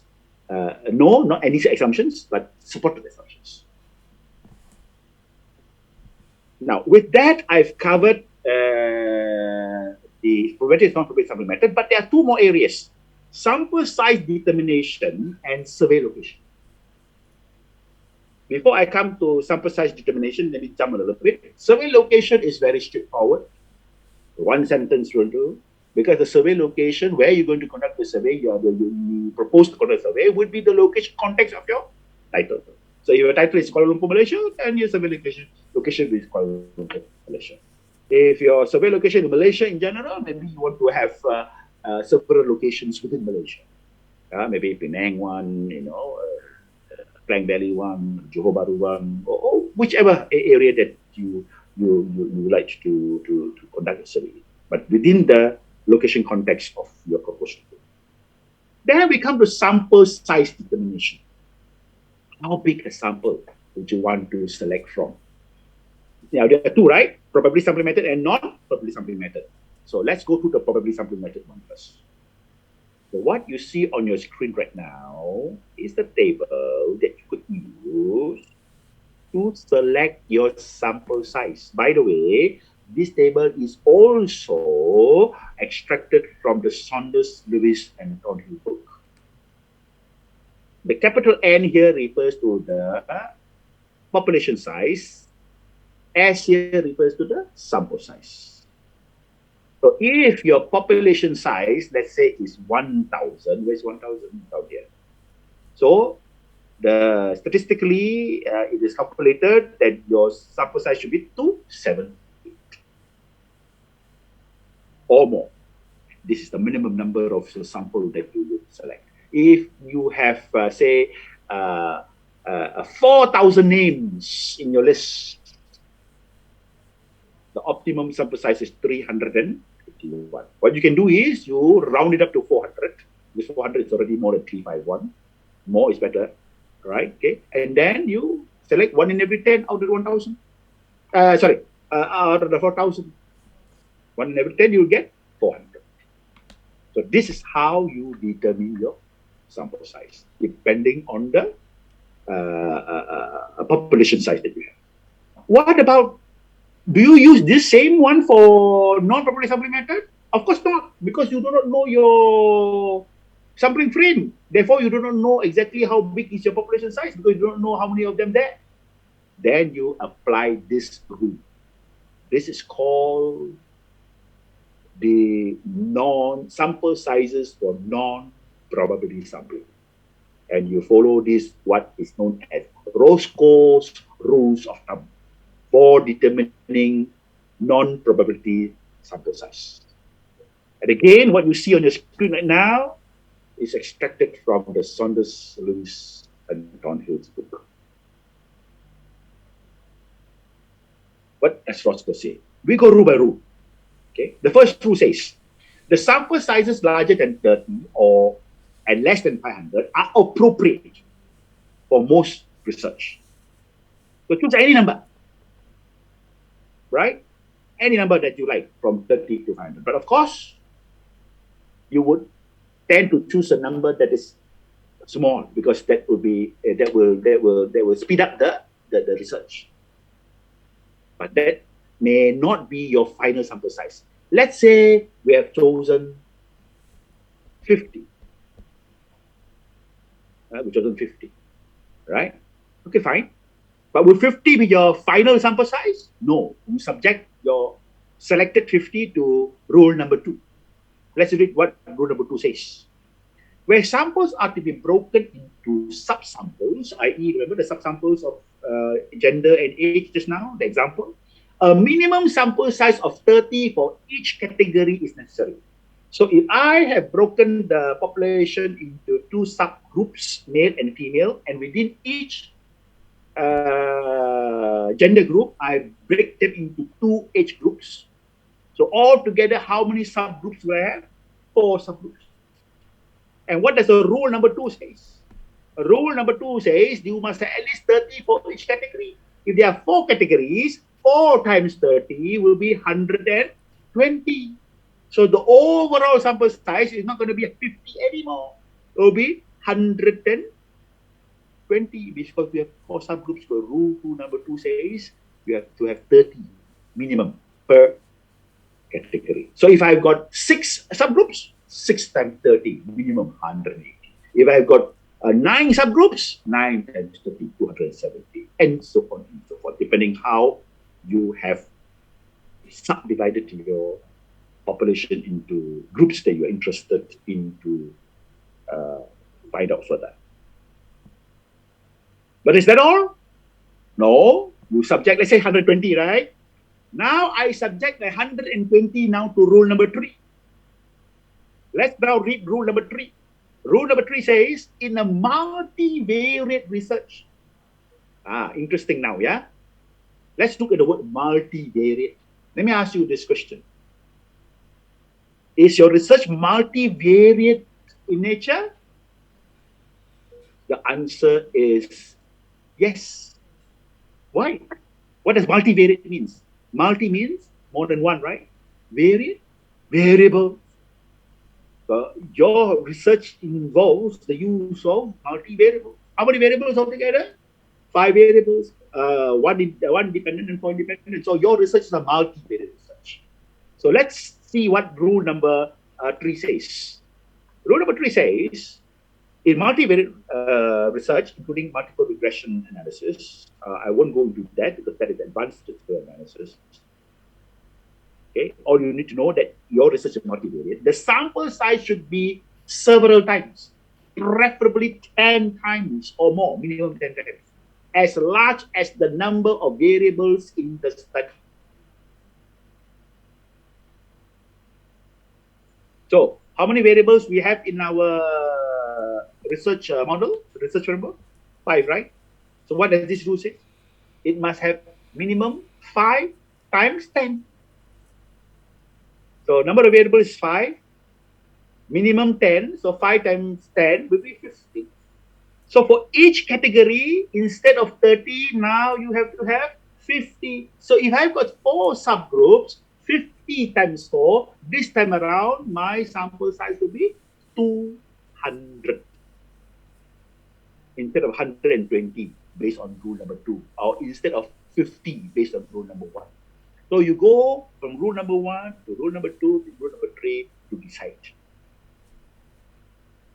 But it's very obvious now from these examples that I've given you, the minimum sample size per subgroup of your that you wanted to you propose to interview will be how many? 50, because we have 5 variables. 5 times 50. So if we've got 2 subgroups, it will be 100. If we've got 3 subgroups, 150. We've got 8 subgroups, should be 400 respondents. But that's how you determine the sample size if you have selected and proposed this particular sampling method. Okay, so that is all about sampling methods. We're going to go into collection methods and so on, right? Today's session may be extended a little bit, yeah, because there will be quite a number of other things that I need to explain, yeah. Okay, and also if you want, you can stay back to listen to me about what you could expect from the project later on, yeah. Okay, let's before that, let's move on to some questions here. Jacob asked this. Absolutely. Yeah, would non-property sampling more of a common choice by many? Absolutely. You know, you got it right on the dot. Yeah, you hit the nail on the head. Yes, the answer to your question, Jacob. Yes, non-property sampling method would be something which most will use. All right. Okay. And there's less technical considerations compared to a probability sampling method. But then it doesn't stop anyone here to also, if you want to apply probability sampling, go ahead, especially if one of your research involves, let's say, employees of the company you work in, then you can get access to the what they call to the database. You can apply for sampling. And also for those students who work in industrial company where they have a clientele, and this is a clientele, they know who their clients are. Consumer product cannot. Let's say you want to do a research about Milo consumers. Can you get the name and the contact of every Milo consumer in the country for you to do sampling? Of course not. Not possible. Not plausible. Not feasible. All right. So it depends on the circumstances. But generally, yes. Right. Okay. Non-property sampling would be something of a common choice. But it's up to you. But I think Jacob has given the answer. I've given the answer to Jacob, and that answer is for all of you here. Right? Okay. Yeah. So if you go with the non-property sampling method, it's easier to justify, easier to explain. All right. So with that, we move into collection method. Right?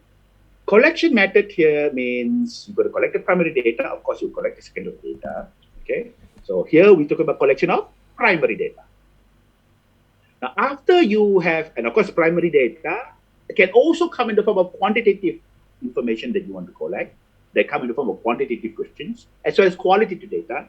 They can come from open-ended questions. Quantitative data come from closed-ended questions. So once you have selected your sample, yeah, you do a sampling method, you have your sample, then you have to propose. How are you going to reach out to these samples? And how are you going to collect the data or conduct the survey with this sample? So that will be under collection methods.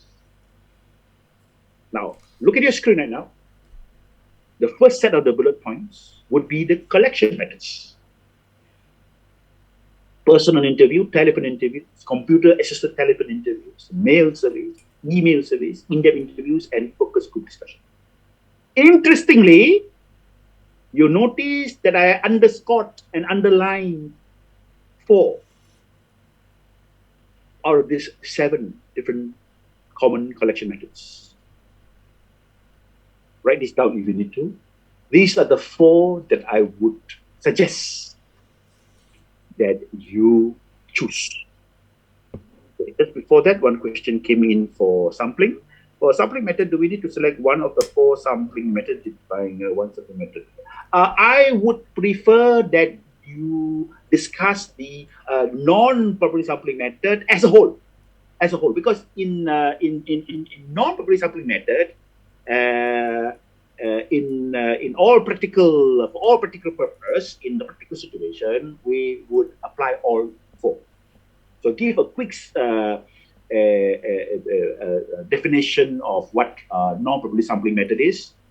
Right, the advantages of non-sampling method to justify what the non-property sampling method. Then go into the details of the property sampling method and discuss and explain how you're going to propose for the context of your research, what the subgroups you want, and things like that. That's all.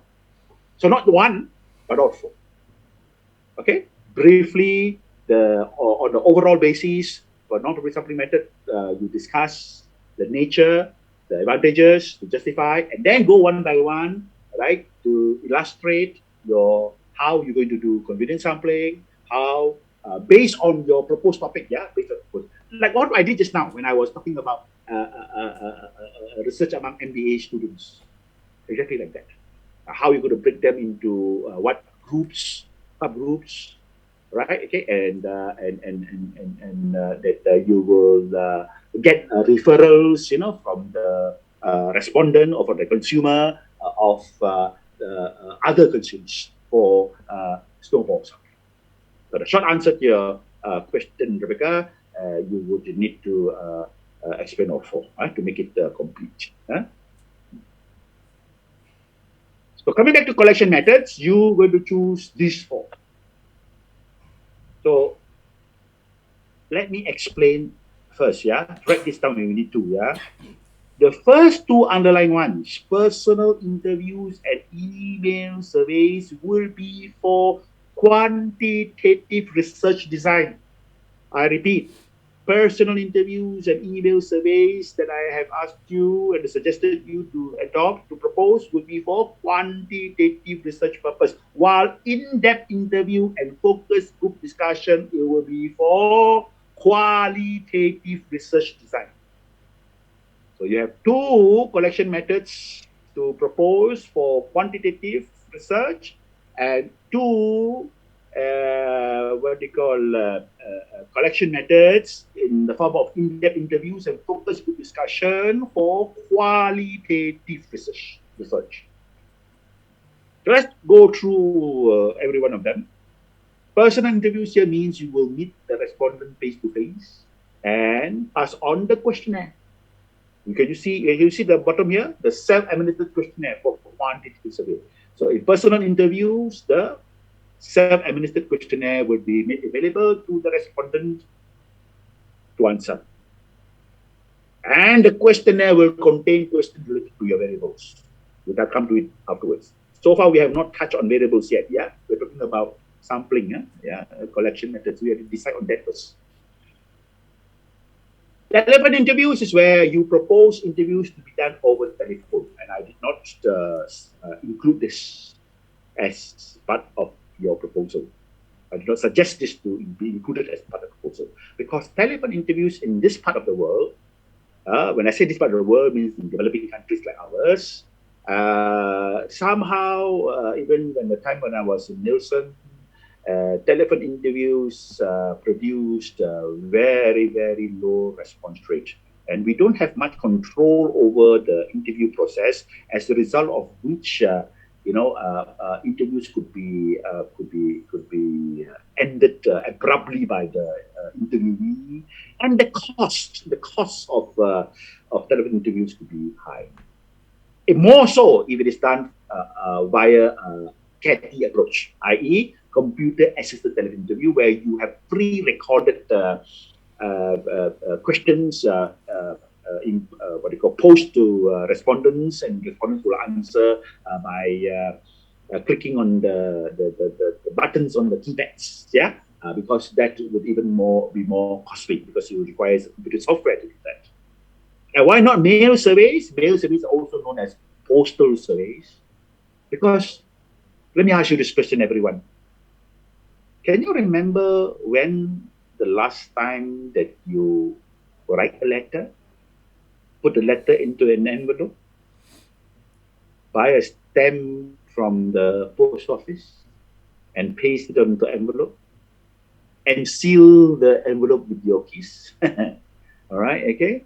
And then look for a red box, called the red postal box, to put your letter in, so that it could be sent to the intended recipient. I cannot remember when I did that. I cannot remember at all. Okay, even some very, very young people today, kids today, they don't know what this posting letter means also, right?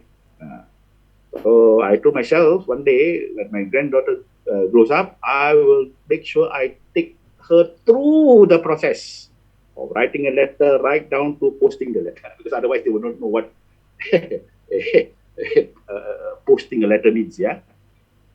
But the point I'm trying to make here is hardly anybody use mail. So instead of doing mail, we do email survey. During my time, during the 80s, we don't have internet, we don't have email. I have no choice. I do the postal survey. I'll come up with a questionnaire, put it into an envelope. Inside the envelope will be another envelope. You know why another envelope? Because the envelope is the self-addressed envelope with the self-stamp, so that the respondent will just put an envelope and send it back to me. Otherwise, the respondent will not be interested. And because it involves additional work and additional cost on the part of the respondent to respond to me. And after sending out, we will sit down, wait and wait and wait and wait and wait and wait. And we set a time frame, Okay, response rate is very, very low. If anybody can get 10% or so, very good response rate. So you would not propose names or posters. So instead, you will propose, yes, 20 years ago, the last letter you posted, okay, not surprising, right? Okay. Don't simply say that also, because it could be revealing of your age as well. Okay, just joking. All right, okay. All right. Mine will be more than 20 years ago, I guess. All right, okay. Anyway. So email survey would be the more feasible option, where you will send your survey through email. An email survey means you would design a research using online questionnaire. And there are various software out there. Okay, the one that is used, it's totally free, will be Google Docs. Yeah, Google Docs. Of course, you have others like SurveyMonkey, SurveyGizmo, and so on and so forth. So these are the two that you will choose. And for these two, you will use the questionnaire for quantitative survey. While for qualitative survey, it will be in-depth interview and focus group discussion. What's the difference between these two? First, what is similarity?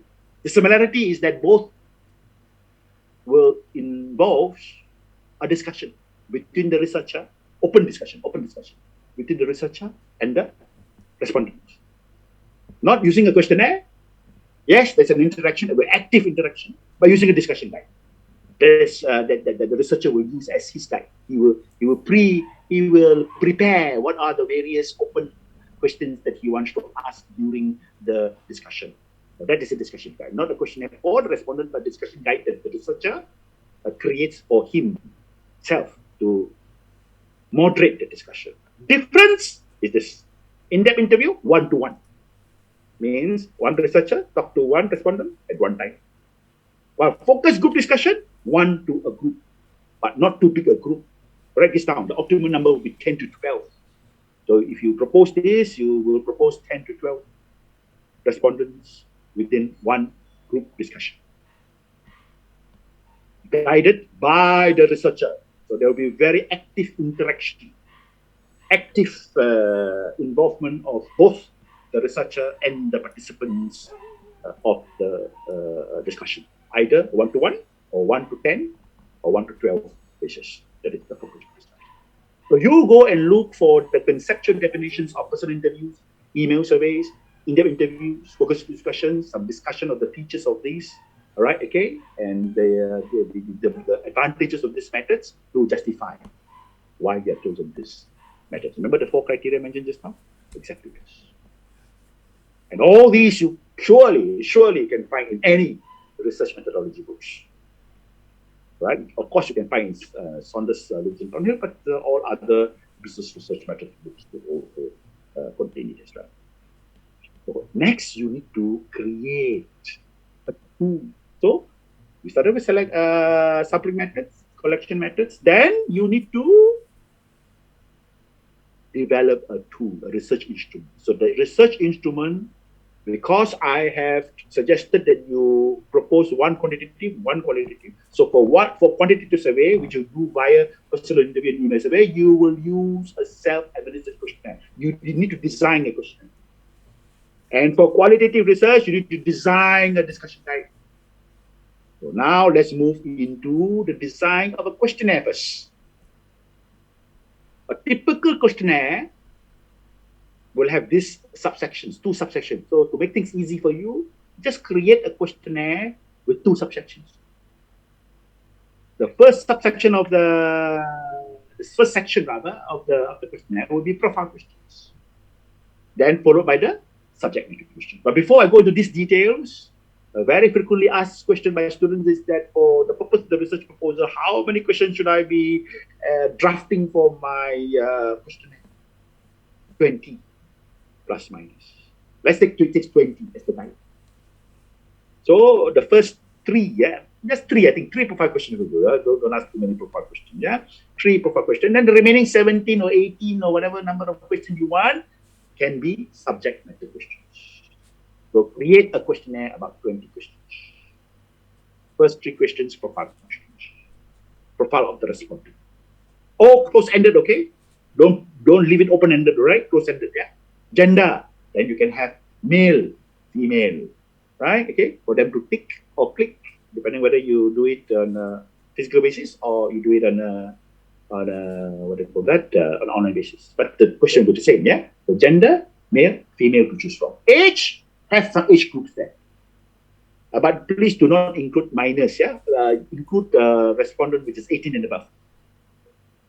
All right. Okay. Let's say, for example, you want to start with 20. Yeah. So it's 20 to 29 one group, 30 to 39 one group, 30 to 49 one group.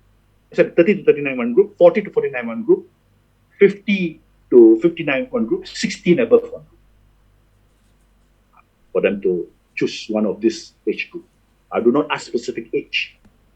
Ask in terms of range of age that the respondent belongs to. Occupation, yeah, you include something very generic, right? Okay, like employed, self-employed, student, retired, homemakers. All right, okay, these are some of the examples. Yeah, employed, self-employed, what do you call students, homemakers, retired, or even unemployed. Right. So these are the key occupational options or areas that we could add in as the multiple choice pros and cons. That will do. Then you move on to the subject matter, where you will have a lot of close-ended questions in the form of rating questions. Rating questions. What are rating questions? Example is this. Adopt the Likert rating scale. I am suggesting to students to adopt the 5-point rating scale, where the highest point will be for the more positive rating, down to the lowest point of 1 for the most negative ratings. And you can use a variety of rating scale, different question, different rating scale, depending on the nature of your question. As you could see from your table here. So I'm giving you a template for you to use to create your ratings. Questions, you have to decide what question you want to ask. So let's go back to the subject matter again. Question to answer. Now I'm going to address the questions asked by some of our classmates here about the variable. So here is where the variables will come into the picture. You decide the questions you ask by the variables that you have in your research framework.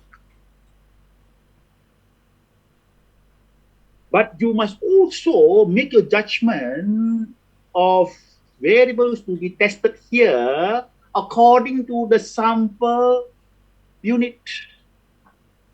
Yes, Najib.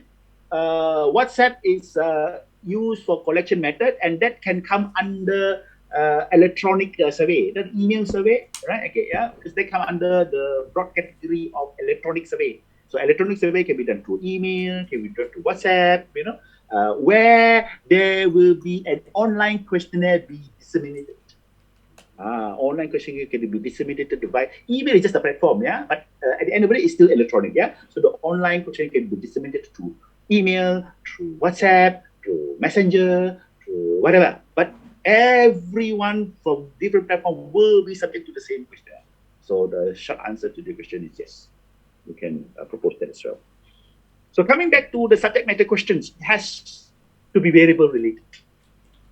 But I did mention something that you need to take very careful note of. You need to also fall back to whom you have selected as your target respondent. Say for instance, you have selected consumer, the consumer. Would you ask about the internal human capital productivity question to external consumers in the questionnaire? Okay, it doesn't make sense. All right, okay. You would not be asking, what do you think of the human resource policy Right? Okay, how satisfied are employees with this and this and that? Because that question is not relevant to the employee, to the consumers. So the human capital part you may not include in the survey because you have picked consumer survey. Some students, what they did was they came up with two survey. The quantitative survey is for consumer, where they cover the variables that are related to consumer. And their qualitative survey, they create employees survey because they have some internal variables that they want to test. That's human capital. But all in all, try to include all the variables that you have identified in your review in your survey. Either some through the quantitative, some through the qualitative, and also to subdivide your survey by the type of respondents. So you can one for employees, one for consumers. Generally, consumer survey you can do via questionnaire survey because that is probably more convenient. For discussion guide, that can be something you create for some in-depth interview or some focus group discussion for some selected group of employees in the organization. You can propose, and that makes it comprehensive. So the questions that you ask in the different tools will be determined and will cover the various variables you have in one questionnaire and in one discussion guide, or some in questionnaire, some in the discussion guide. So that answers that earlier questions. From here, so I've covered summary methods. I've covered collection method. Oh, by the way, I haven't finished yet. Discussion guide.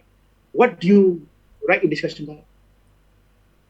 You won't have all these rating questions there, at the end of the questionnaire, you can have one open-ended. Right at the end of the questionnaire.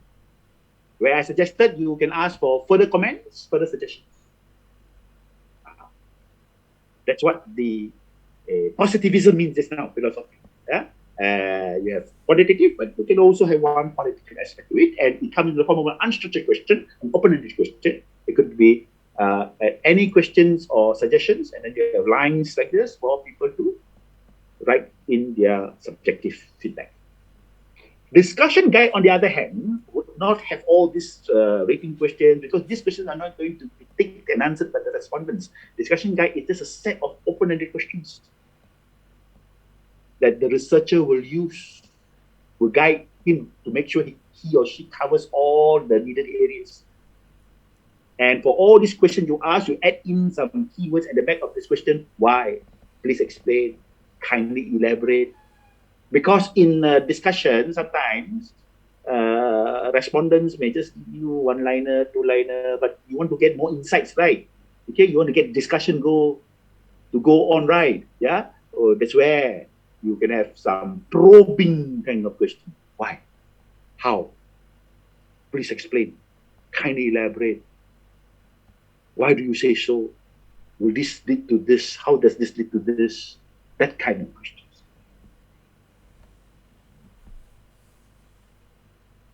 Like I mentioned just now, right? Okay, Daniel asked a question. If you've got 20 questions, 3 questions already given, already provided for questions. How many? You can ask all 16 questions for a rating question, and then one last one for the open-ended. And for discussion guide, okay, it will be 8 to 10. You create 8 to 10 different areas to be tested during the qualitative. All right, 8 to 10 for discussion guide. So with that, I've covered sampling methods and collection methods. So now you also have to propose what are data analysis methods that you propose to be adopted when the data is collected. But you're not going to do data analysis, you are proposing. So from your screen right now, I've divided into 2 types. One is the basic data analysis, another one is advanced data analysis. but I would suggest that you adopt the basic ones where you will use Excel as your platform, Microsoft Excel platform. Then where you talk about, you're going to present the data that you collected in diagrammatical form, and then explain briefly what are different statistical diagrams that you can use, like the pie chart, line graph, a bar chart, vertical bar chart, horizontal bar chart, you can be doing some percentages calculation, average rating scores, and then ranking of the data. All these you could explain briefly as your recommended or proposed data analysis methods, which you can also find in the Saunders Lewis and Thornton book. Any and every research methodology books will have these basic data analysis methods explained. For advanced methods, I do have students in the past that actually, very few, very isolated, use the advanced methods, which use SPSS. SPSS stands for Statistical Package for Social Science.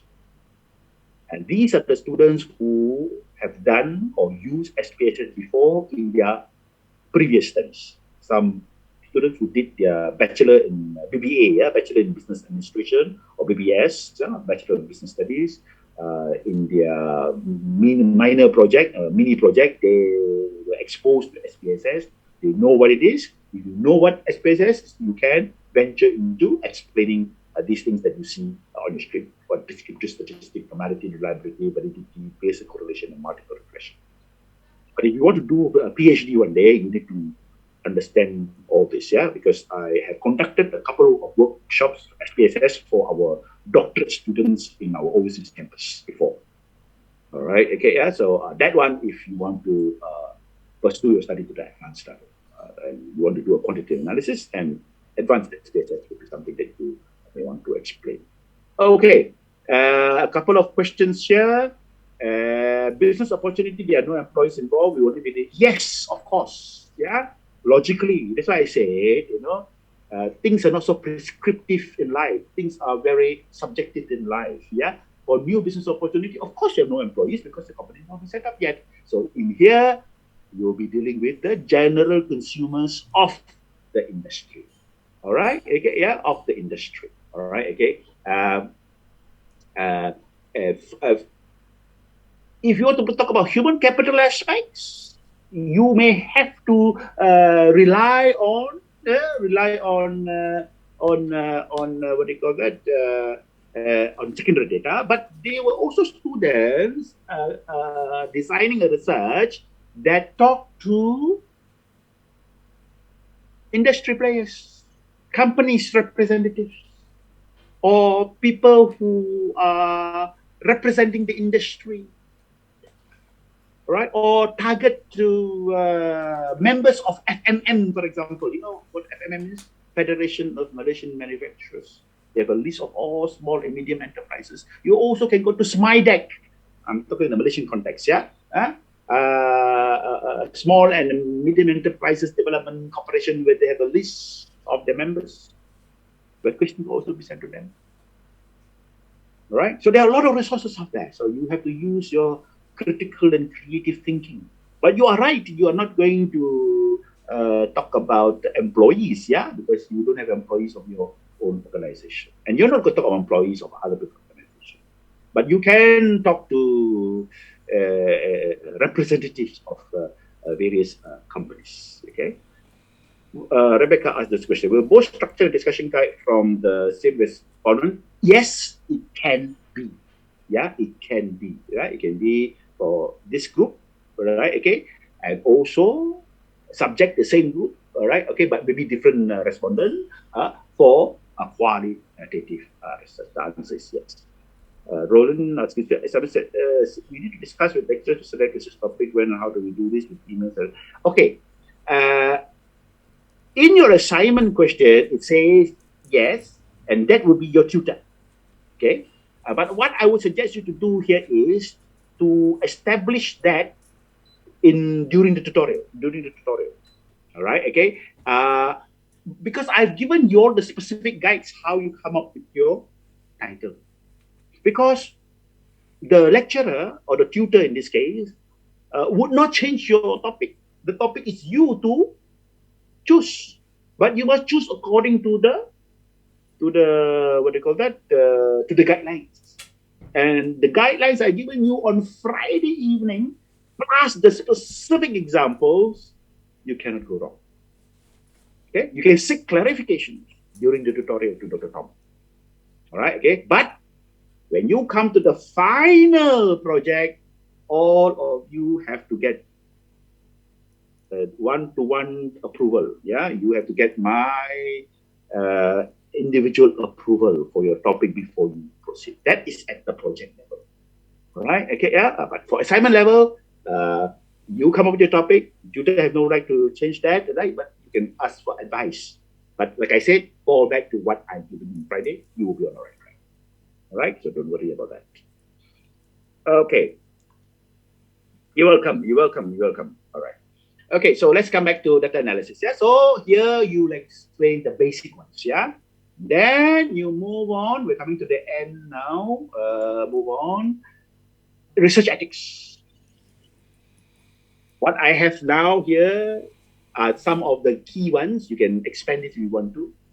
You have to have informed consent, means you have to have permission, and you have to inform the respondent the purpose of the survey, and you must first seek permission, mean to say that your research must be voluntary in nature, right? No coercion is required, is allowed, and this can be achieved by providing informed consent, ask for consent. Secondly, all information gathered must be kept private and confidential, especially individual information. The data that you collected would need to be analyzed from the total level, not from the individual level. Right of refusal means the respondent has the right to not want to participate in your research, and the researcher has to respect the right of refusal. Means no coercion, no force. And the researcher must conduct in a very professional manner, in a very impartial manner, not leading the respondent to answer in certain ways. If the respondent answer in a way the the researcher does not agree with, the researcher cannot go all out to convince the respondent to answer the way that he or she wants, because that is unethical. So that's what impartiality means. And last but not least, of course, you would say about your commitment to non-plagiarism and how plagiarism would be a breach of ethics, by simply saying that for all secondary information used in the research proposal shall be paraphrased, cited, and referenced in accordance to the Harvard referencing system to prevent plagiarism. Good question, yeah. What is the plagiarism rate? Not only for assignment, yeah, for assignment, for the what do you call that? For the final paper, it's the same, yeah. Use this as your threshold, 20%.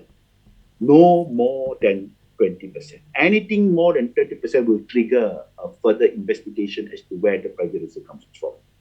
Okay, 20 to 35, probably you get a marks penalty. Above 30, that one, the entire assignment can be failed. Yeah, subject to further investigation by the university administration. Yeah, so you make sure it's 20 and below. You can have up to 20, yeah, 15, 18, 20, sometimes 21, 22, 23, 24, 25, it's still okay because, of course, this will exclude the referencing, yeah, because there's way to yes, exclude referencing, yeah. So, but your reference cannot be 10% or 50% of your thing, yeah, right, okay, yeah, because that's why you get given 20%, you see. Because 20%, within the 20%, the referencing will be in there. And then the remaining probably 10% or so, there's some keywords that you cannot paraphrase. Okay, so 20% would be the tolerance level. All right, okay, yeah. Now we come to reliability and validity. Reliability means you need to ensure that the research will result in the findings. You are welcome. That are consistent, free from respondent error and bias, free from researcher error and bias. So you need to ensure that all findings are accurate. Okay, because sometimes some respondent, right, when they answer the question, right, they may answer it wrongly. Maybe some questions are not answered, right? Or maybe some answer a question require only one answer. They pick two answers, three answers. All right. Okay. Yeah. So let's say reading question, they put very satisfied and satisfied. It cannot be like that. Okay. Right. So those type of questions need to be treated as unusable and be removed from that analysis. But sometimes it also can be with the researcher error. Right. Okay. Yeah. Right. Okay. Of asking the questions in the leading manner or asking the question in the wrong manner, or trying to what they call to influence, the convince. Yeah, so all these need to be guarded in order to ensure that the findings will be reliable at the end of the day. And last but not least, you need to ensure that the findings are valid. So how do you ensure valid? In the research design, after the primary research is done, it would be subject to comparison with past studies to see whether there's any out of the world kind of findings or not. To establish the validity, right? And as a result of which, and that is the reason why you have a mixed method. That you propose a mixed method.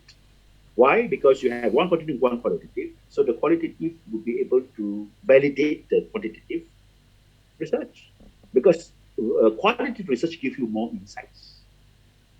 So if the quantitative survey is done appropriately, it would yield what they call related insights, consistent with the insights provided by the qualitative studies. Then you can have one section of your assignment that states the expected outcomes.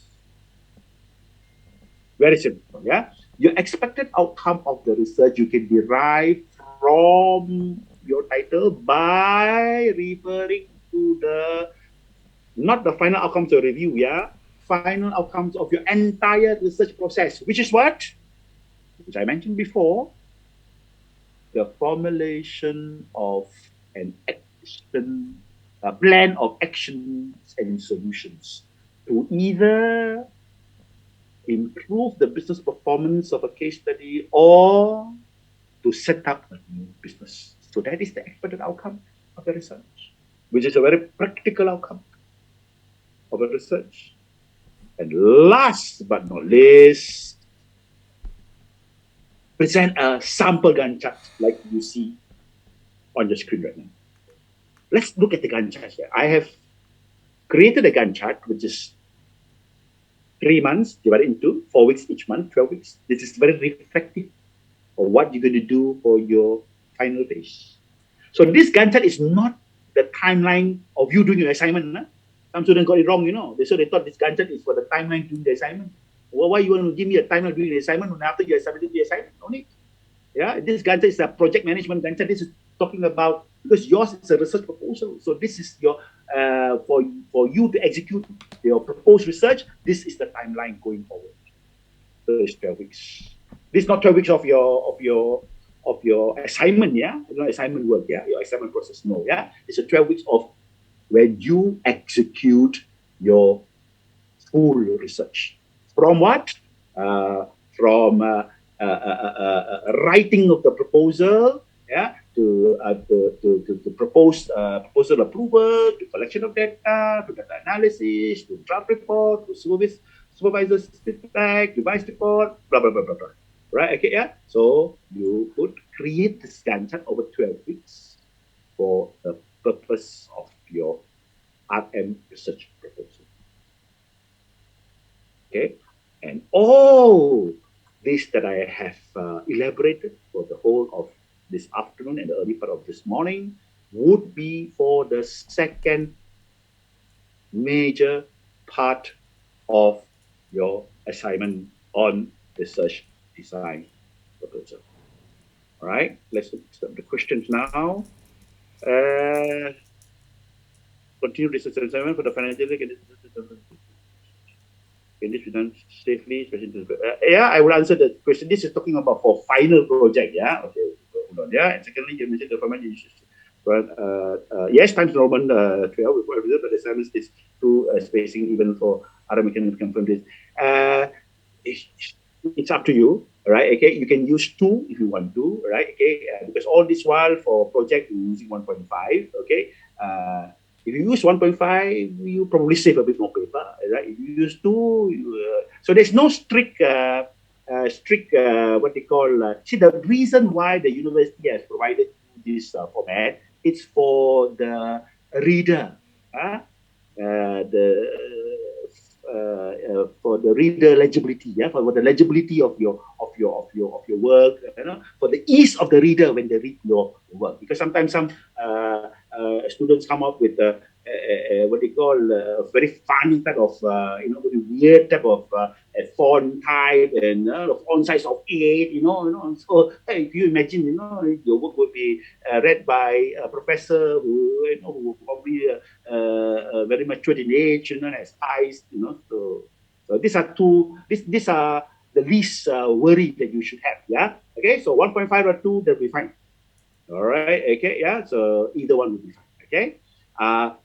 Your first question just now about extending to a final project in terms of plagiarism, I'll talk to you about it in the next part afterwards. Yeah, when I give you the preview of your project later. Rina asked this question, will you be discussing on our assignments for the... No, I will not be involved in the coming tutorial or discussing the assignment. Oh, yeah, I will give you some indication as to what the assignment is all about. Okay, very, very quickly. All right, okay, yeah, but the details will follow where I will upload the tutorial notes. These are the tutorial notes that would used by the tutor all this while, yeah. But you will not have any communication with me, interaction with me after this. You will deal with the tutor direct, just like all flying faculty, because I have allocated my time only for the project students, yeah. So when you come to the final stage, yes, you will have interaction with me throughout the 12 weeks of the duration, okay. Amir asked this question, is Gantt chart required for the right answers? Yes, that's why I presented you the Gantt chart, because this Gantt chart is to show the timeline of the execution of your proposed primary research. All right. Rajesh, this question, for the purpose of assignment, can research be carried based on secondary resources of past studies, case studies? Your RM assignment, the first part, literature review, is purely based on secondary sources, past study. But you are not going to collect primary data. You are going to propose a primary research. Yeah, you're not going to collect any primary information. Yeah. Okay, but whether you want to do a primary research in the final project, hang in there for a while, because this will also be part of my preview of my the final project afterwards. Yeah. So for your assignment, for your RM assignment, it will be purely based on secondary data anyway. Yeah. Okay. Even the second part here, you are going to propose a primary research. You have to propose a primary research, but that's what this is methodology about. But you're not going to conduct a primary research. Okay, Satish. Yes, no. I will not be marking your assignments. All right. Okay. Yeah. The tutor will mark the assignments. I may be asked to mark samples. I may not be. Right. Okay. Because I'll be very busy with projects. All right. Okay. Yeah. But if there is any controversial decisions, I may have to come in to moderate the assignments. Yeah. Okay. But the principal tutor will be the principal marker, and there could be a second marker, there could be a third marker, there could be a moderator, it could be me, it may not be me. All right, okay, depending on how they have allocated it. Shamin has this question. Photo session? How to do photo session? Anyway, okay, we'll extend something afterwards. Okay. Next is Baldev asked this question of some topic you suggest. I would not suggest any topic. Like I said, the topic has to come from you. A topic that the topical areas I've covered on Friday evening, and and what do you call that? The topic would, the specific area would be you to decide whether you want to look at the existing business topic or a new business topic, and examples of which I've given. Yeah, numerous examples of it. Okay. Okay, fine. Okay, all right, Shamin. Okay. I would not give out my email address at this stage. That's why I said after this lecture, you won't have an interaction with me anymore. All right, okay? It's between you and your tutor. But of course, when you come to the final stage, you will have an active interaction with me via online sessions like this. If you go back, if we happen to go back to the physical one, we have physical interaction and also constant email interaction. All right. Okay, Chu asked this question. We design and propose the question to survey about. Yes, absolutely. That's what I meant just now. Right? You are not going to execute your survey. You are going to propose a survey. You're going to propose a questionnaire, a blank questionnaire, yeah, a draft questionnaire that you put into the appendix, and you will see in the structure of your what do you call that? Okay. Why don't I this question regarding our assignment because around 1 month related that's 1 month old. Like I said just now, your Gantt chart is not meant for your assignment process. Your Gantt chart is meant for your execution of the primary research process, which you are not going to execute, but you're going to execute and do the entire research process in 3 months. So the 3 months is going forward, not about your assignment process.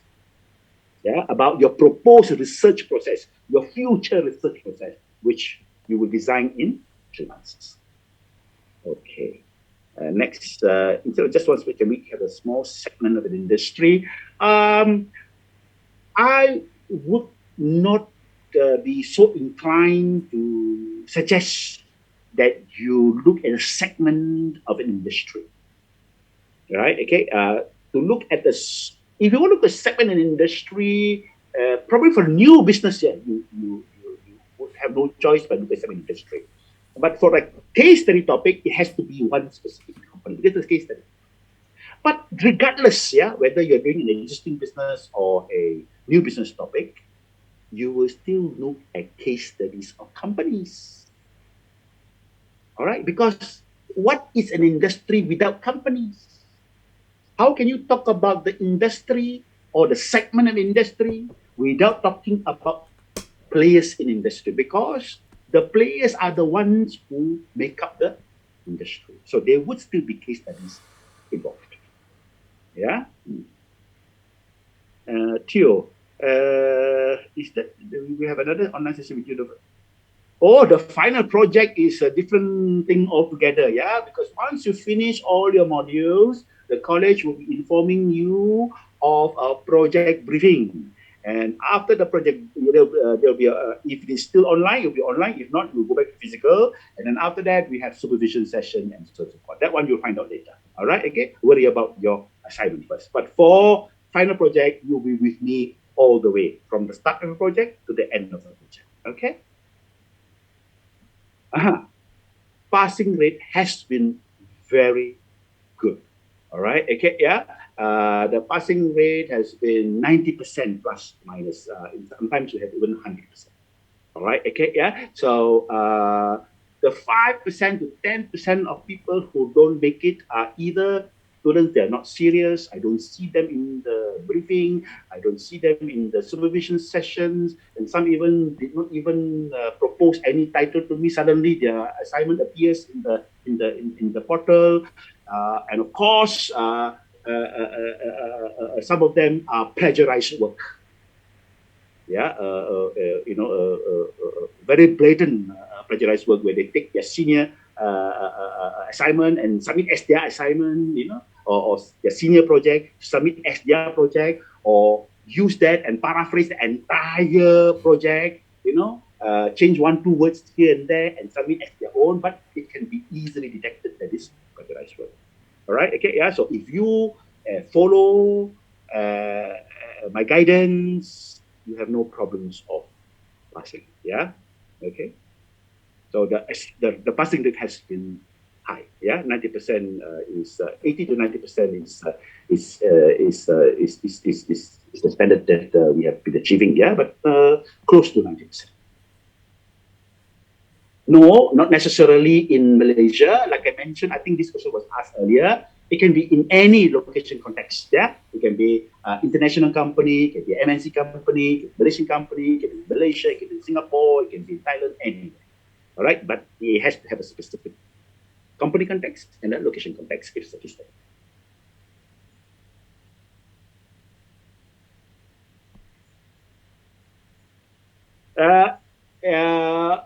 Baldev, you are asking a question that I have addressed in a very extended manner on Friday's lecture. Yeah, but I still answer your question. Impact on leadership and employee satisfaction would be too narrow a scope, all right, because it only looks at HR aspects. Business success determination of Nokia, yes, because that one will look at business performance, where your factors of review can be from various multi-functional areas. Yeah, the first one no, the second one yes. No, you are not going to conduct. No, wait, hold on. We will propose primary research that yes, in the second part, yes, we will conduct the secondary research. Yes, because you do the secondary research for your literature review. For your literature review. Yeah, the literature review. Because how then you're going to do literature review, your business review, if not gathering secondary information? Yeah, so secondary research is for literature review.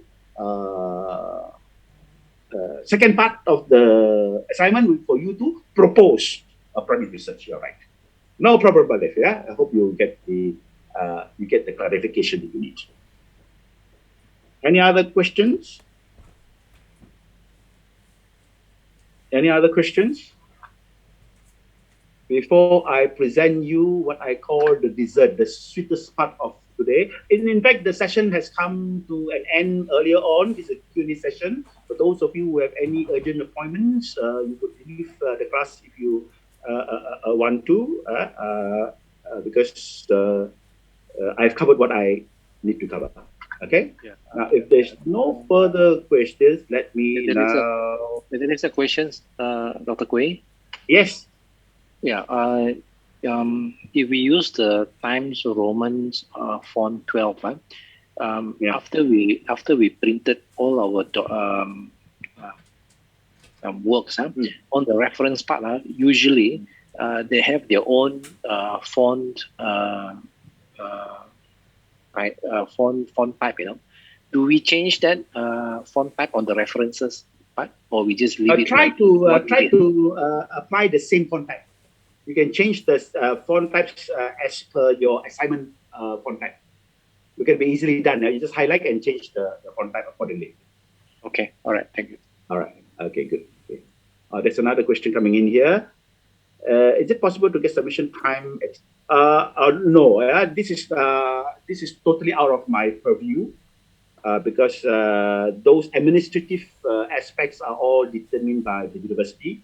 As far as I know, UTSD is very strict of this, so I cannot give you an answer for that. But as far as I know, the answer is no from the university. Yeah, no, it's possible. Of course, it's possible, right? Thousands of students have gone through this process, and there were students who scored distinctions and merits, for the same assignment done in the same duration. Right? Okay, yeah. So it's not to say that it's not easy, but it's not impossible, right? Okay, and it's not difficult either. Yeah, it's not difficult either, right? Okay, yeah. If you put your mind and soul to it, you can definitely get it done. Right? Okay. Yes, 28 October. Yeah, I'm not too sure about that, but you can refer to your assignment and whatever that is stated there, because all these are approved by the university. Yeah. Right, okay, so if it's stated that 28th October, it will be 28th of October. All right, okay, you go by what they have given to you, okay?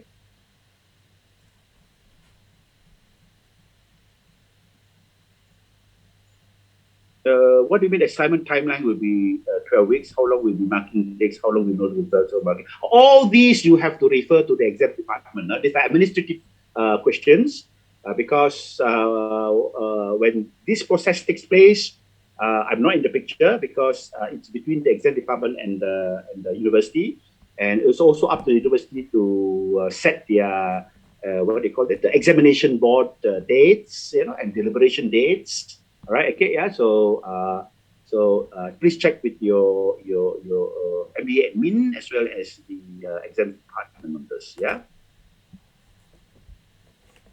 For the RM assignment, you don't need an executive summary. Yeah. Okay, you don't need an executive summary. Don't worry about that. Yeah, don't worry about that. Okay, fine, no problem. Okay. All right. What I do now here is I'm going to search for a set of slides that I normally use. To give you a moment.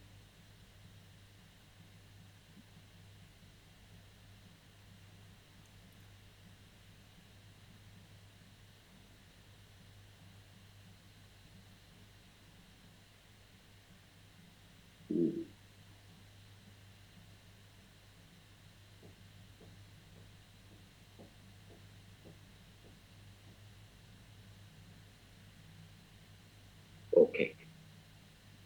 All right. Let me just go back here and see any other. Okay. Are there any other questions related to RM before I give you a preview of what you could expect from a final year project? Let me just go to the slide right now.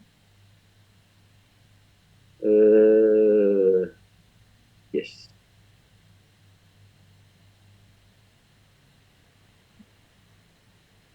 Okay. All right. Normally, what I tell students would be given a snapshot of what to expect in your final phase project, which is your major project. First, let me talk to you about the options before we talk to you about the topical area. The options will be on the topical area. When you come to the final project, there are three options actually. On paper, there are three options. One, you work on the business development plan, i.e., an existing business topic. Another, you work on a business development proposal where you work on a new business topic. So they are very similar to what you have done for your RM research proposal. Another option, it remains an option, a dissertation. A dissertation is an academic work based on an inductive research. Remember I talked about the theoretical critique and so on? So those are the dissertation. I would not advise you to venture into that because it becomes very risky because the time, 12 weeks may sound long, but not long for the inductive research. It's quite limited for the inductive research. Almost all, if not all, my past students have gone into either a business development plan topic or a business development proposal topic. Except I can even count by my fingers, right? Probably less than 10, probably about 6 to 8, I cannot remember. Many years ago. Right? Where students somehow, these students, many of them are full-time students because they have all the time. One or two lecturers, junior lecturers in universities, in colleges, because they're academicians, right? Okay, they want to do their PhD one day in a certain area, so they have the time, yeah, because they are doing it at work as well, because they are lecturing in their particular area and things like that. So under such very special circumstances, you have all the time. Very important. You have the time. Yeah. Okay. Do dissertation.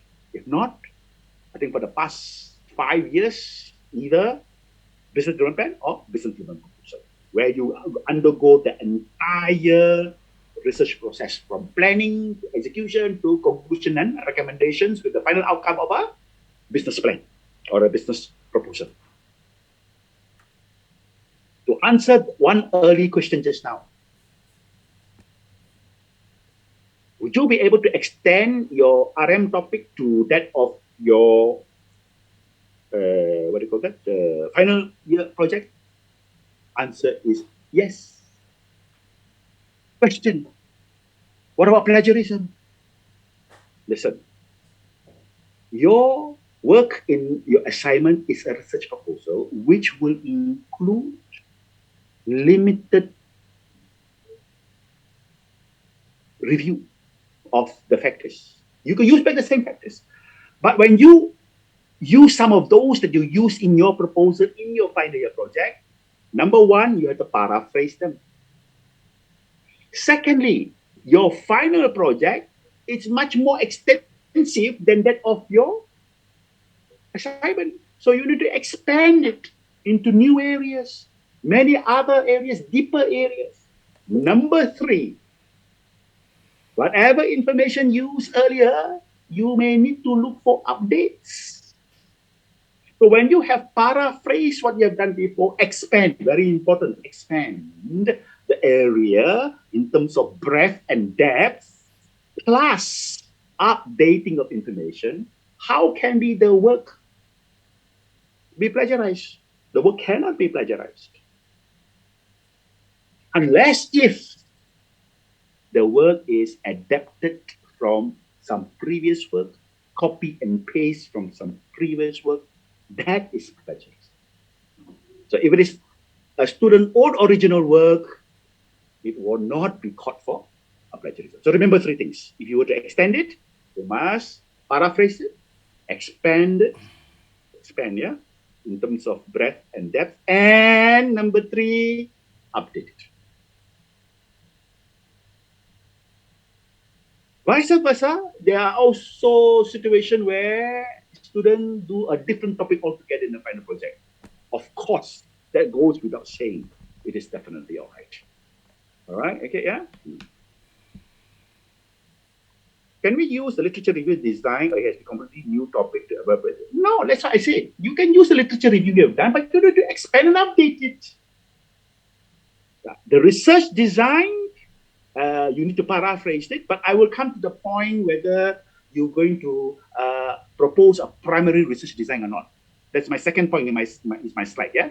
That one you just hanging there for a while, yeah? But there should not be any plagiarism issue from the literature review, for the precise three reasons I just mentioned just now. Yeah, for things you reuse, you need to paraphrase. For things that but you need to expand it into many new areas within the same topic, within the same factor that you did in RM, because RM is just an indicative small subset of a bigger set of work, yeah, and of course the updates, yeah. Next, by Daniel is RM is 6,000 per task. Final project. Final project would be 13 to 14,000 words. Right, 13 to 14,000 words, and most of the words would be for review. Review would be about, because I consider the introduction chapter as a review as well, yeah? 2,000, 4,000, 3,000, 9,000 words of review. Okay, research design is a very limited number of words. Okay, so there will be like, 3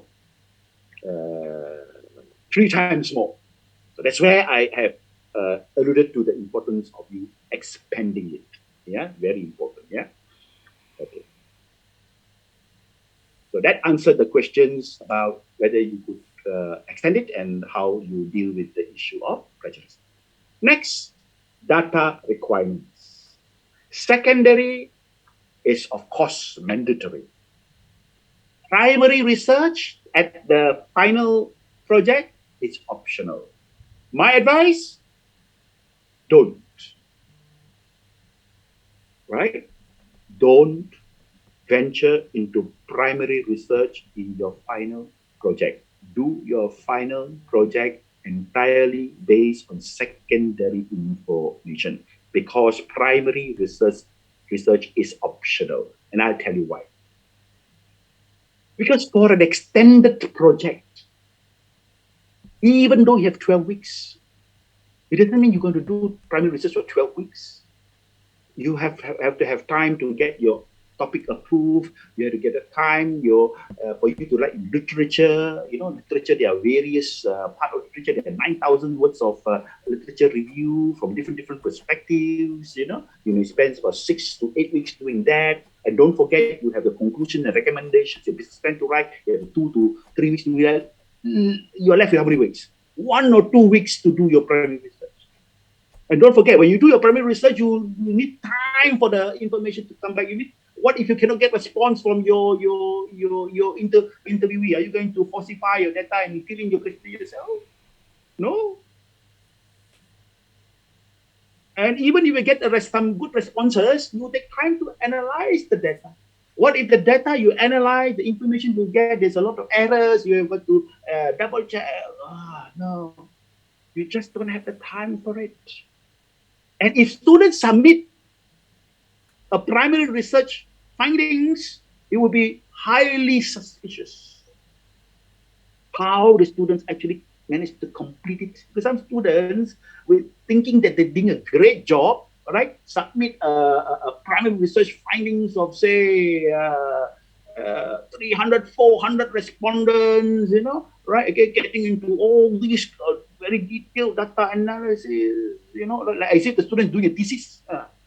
So it's very clearly, it's either somebody has done the job for them, or he or she has adapted the job, the work from somewhere else and put it into the project. So don't risk that, please. Okay, so when you come to the project, I would advise you what to do. Therefore, under the research design chapter, it will be much abridged, much concise than what you are doing for your RM, because RM is a research design proposal, a primary research proposal.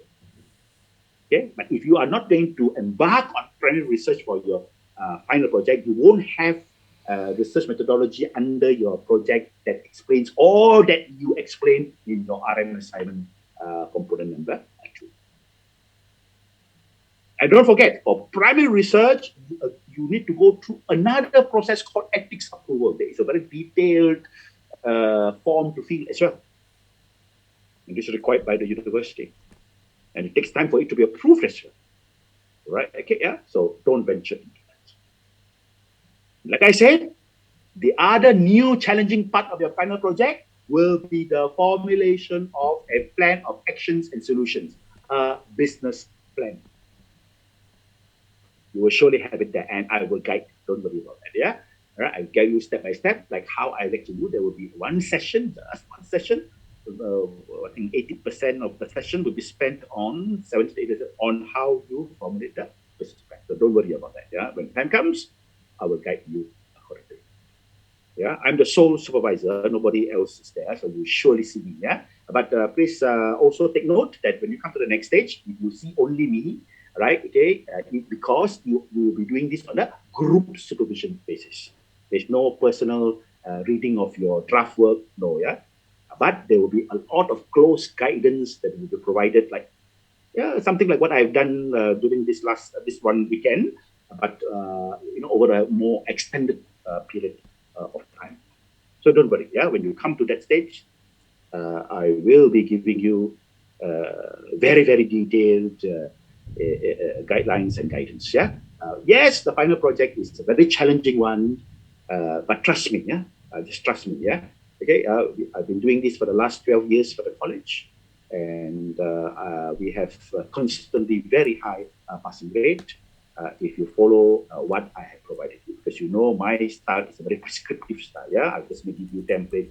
Make sure you do this, do that, do this. Structure it properly for you, right? Of course, the onus is still on you to do your part. So if you have done your part, put in all the necessary thing in there, no problem to at least pass. All right, okay, yeah. Okay, but you don't do better, there will be much more effort required. Okay. No, there will be no details for the final year project given to anyone at this stage. There will be no information available in the portal, because all this information will be provided only after you finish all your modules. Yeah, and by the way, the university strict rules is that students cannot be enrolled for the final year project if they have not completed successfully their modular subjects. This is a strict rule from the university. Yes, there's a bit details in the handbook. Yeah, of course, in any handbooks there will be, way. All right, okay. Very British. I'm not sure. Some people say I'm a bit Yankee type. Some people say, I don't know. Everybody have their own style, I guess. Okay. But there are some British lecturers, typical British professors will leave their students in the dark for information. Yeah, because in the West, even here, the old school professors. Yeah, because that's why I say it's university culture, right? They will not give every details to the student. You go and find out yourself. Because you're a master student. You're supposed to be independent. Yes, of course you need to be independent, but I will give you a little bit more. Than that. Yeah. Okay. Any further questions? It's already 5 o'clock. I didn't realize that. Yeah, when you enjoy what you're doing, you won't feel as a chore. Any further questions before I wrap up for today?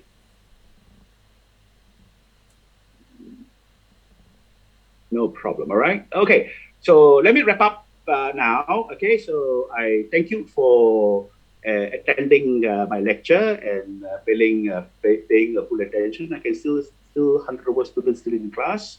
All right. Okay. Which is good. All right. Okay. Otherwise, you would have left earlier, I guess. All right. Okay. Yeah. So I will be in touch with Dr. Tom on Monday, and I will upload the tutorial notes early part of the week, either the first few days of next week, where Dr. Tom will take you through those aspects. Trust me, Dr. Tom knows what he's doing, and we have been working very closely together for a very long time now. I won't be interacting with you from today onwards until we meet during the final project stage. So I will surely see all of you again, when it comes to the project, and we would have a longer time of interaction of 12 weeks. So this is only 2.5 days. So I've got 12 more weeks with you, but not for assignment, okay? for your final project, yeah. So I hope you have enjoyed the lecture as much as I enjoyed teaching you, and most importantly, you have learned much, yeah, from me. And please do a good job, yeah. Okay, yeah.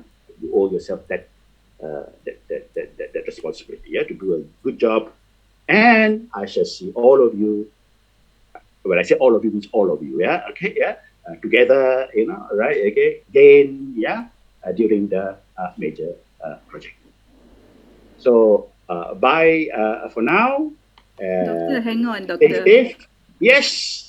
Charmaine Yes. here. Oh, yeah. Hang on, Somebody said Doctor. on take picture. How to take picture? Yes, we have someone on standby doing it, so don't worry. This session is being recorded anyways by our friend called Joshua. So he's going to take screen by screen. So we just need everyone to on their cameras and unmute, because muting kind of distorts the picture somehow. So okay. Wait, Oh no, sorry.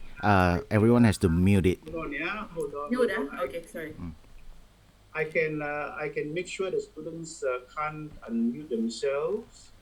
So all are muted now. Hang on. Dr. Kui, you have to cancel your share screen.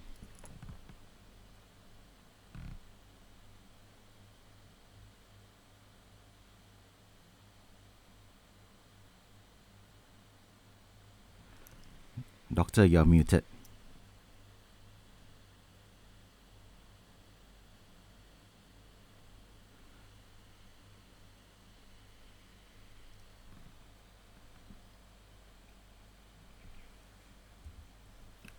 Doctor, you have to stop your share screen.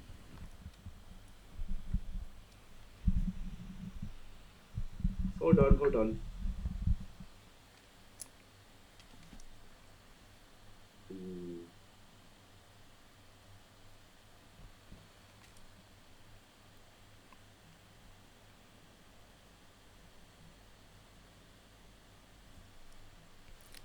Okay. Okay.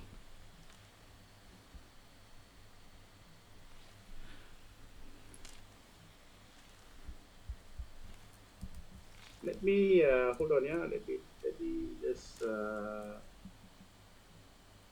me just hold on. Now, okay. I'm allowing participants to unmute. So for whoever that is coordinating this, is this what you wanted? Okay. Just don't Is this speak. how? Don't speak to the mic. Because if not, the sequence of the everyone will So the change. coordinator of this photo taking session, can you speak to me, please? Yes. Yeah, hi. I think Joshua is trying to speak. Can you hear me? I think you're gonna unmute him. He's the Oh no, photographer. I already what do you call it? Hold on, yeah, I've already hold on. Oh, sorry, I'm on mute. Okay, everyone. Yeah, you're So you can unmute yourself. You can unmute yourself now. Yep. Okay, just don't speak because when anyone speaks, the sequence of the photo will run. Okay, so everyone ready, yeah? Okay, ready? 1, 2, 3. Smile.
Okay, done. Okay, done. Thank you, Joshua. All right. No Okay. worries. So Bye. Thank you, Joshua. Thank you, Joshua. Thank you, Joshua. Thank you, Dr. thank Tui. you. Thanks, So Josh. Take care. Thank welcome. you, doctor. Thank you, All doctor. right. Thank you, Okay. doctor. Stay safe and take Thank care, you. everyone. Thank you. Thank you so much. Bye. Bye. Good night. Bye, Thank everyone. you, doctor. Bye. Bye-bye. Thanks, guys. Thank you, doctor. Thanks, Amin. Dah ambil pula. Amin.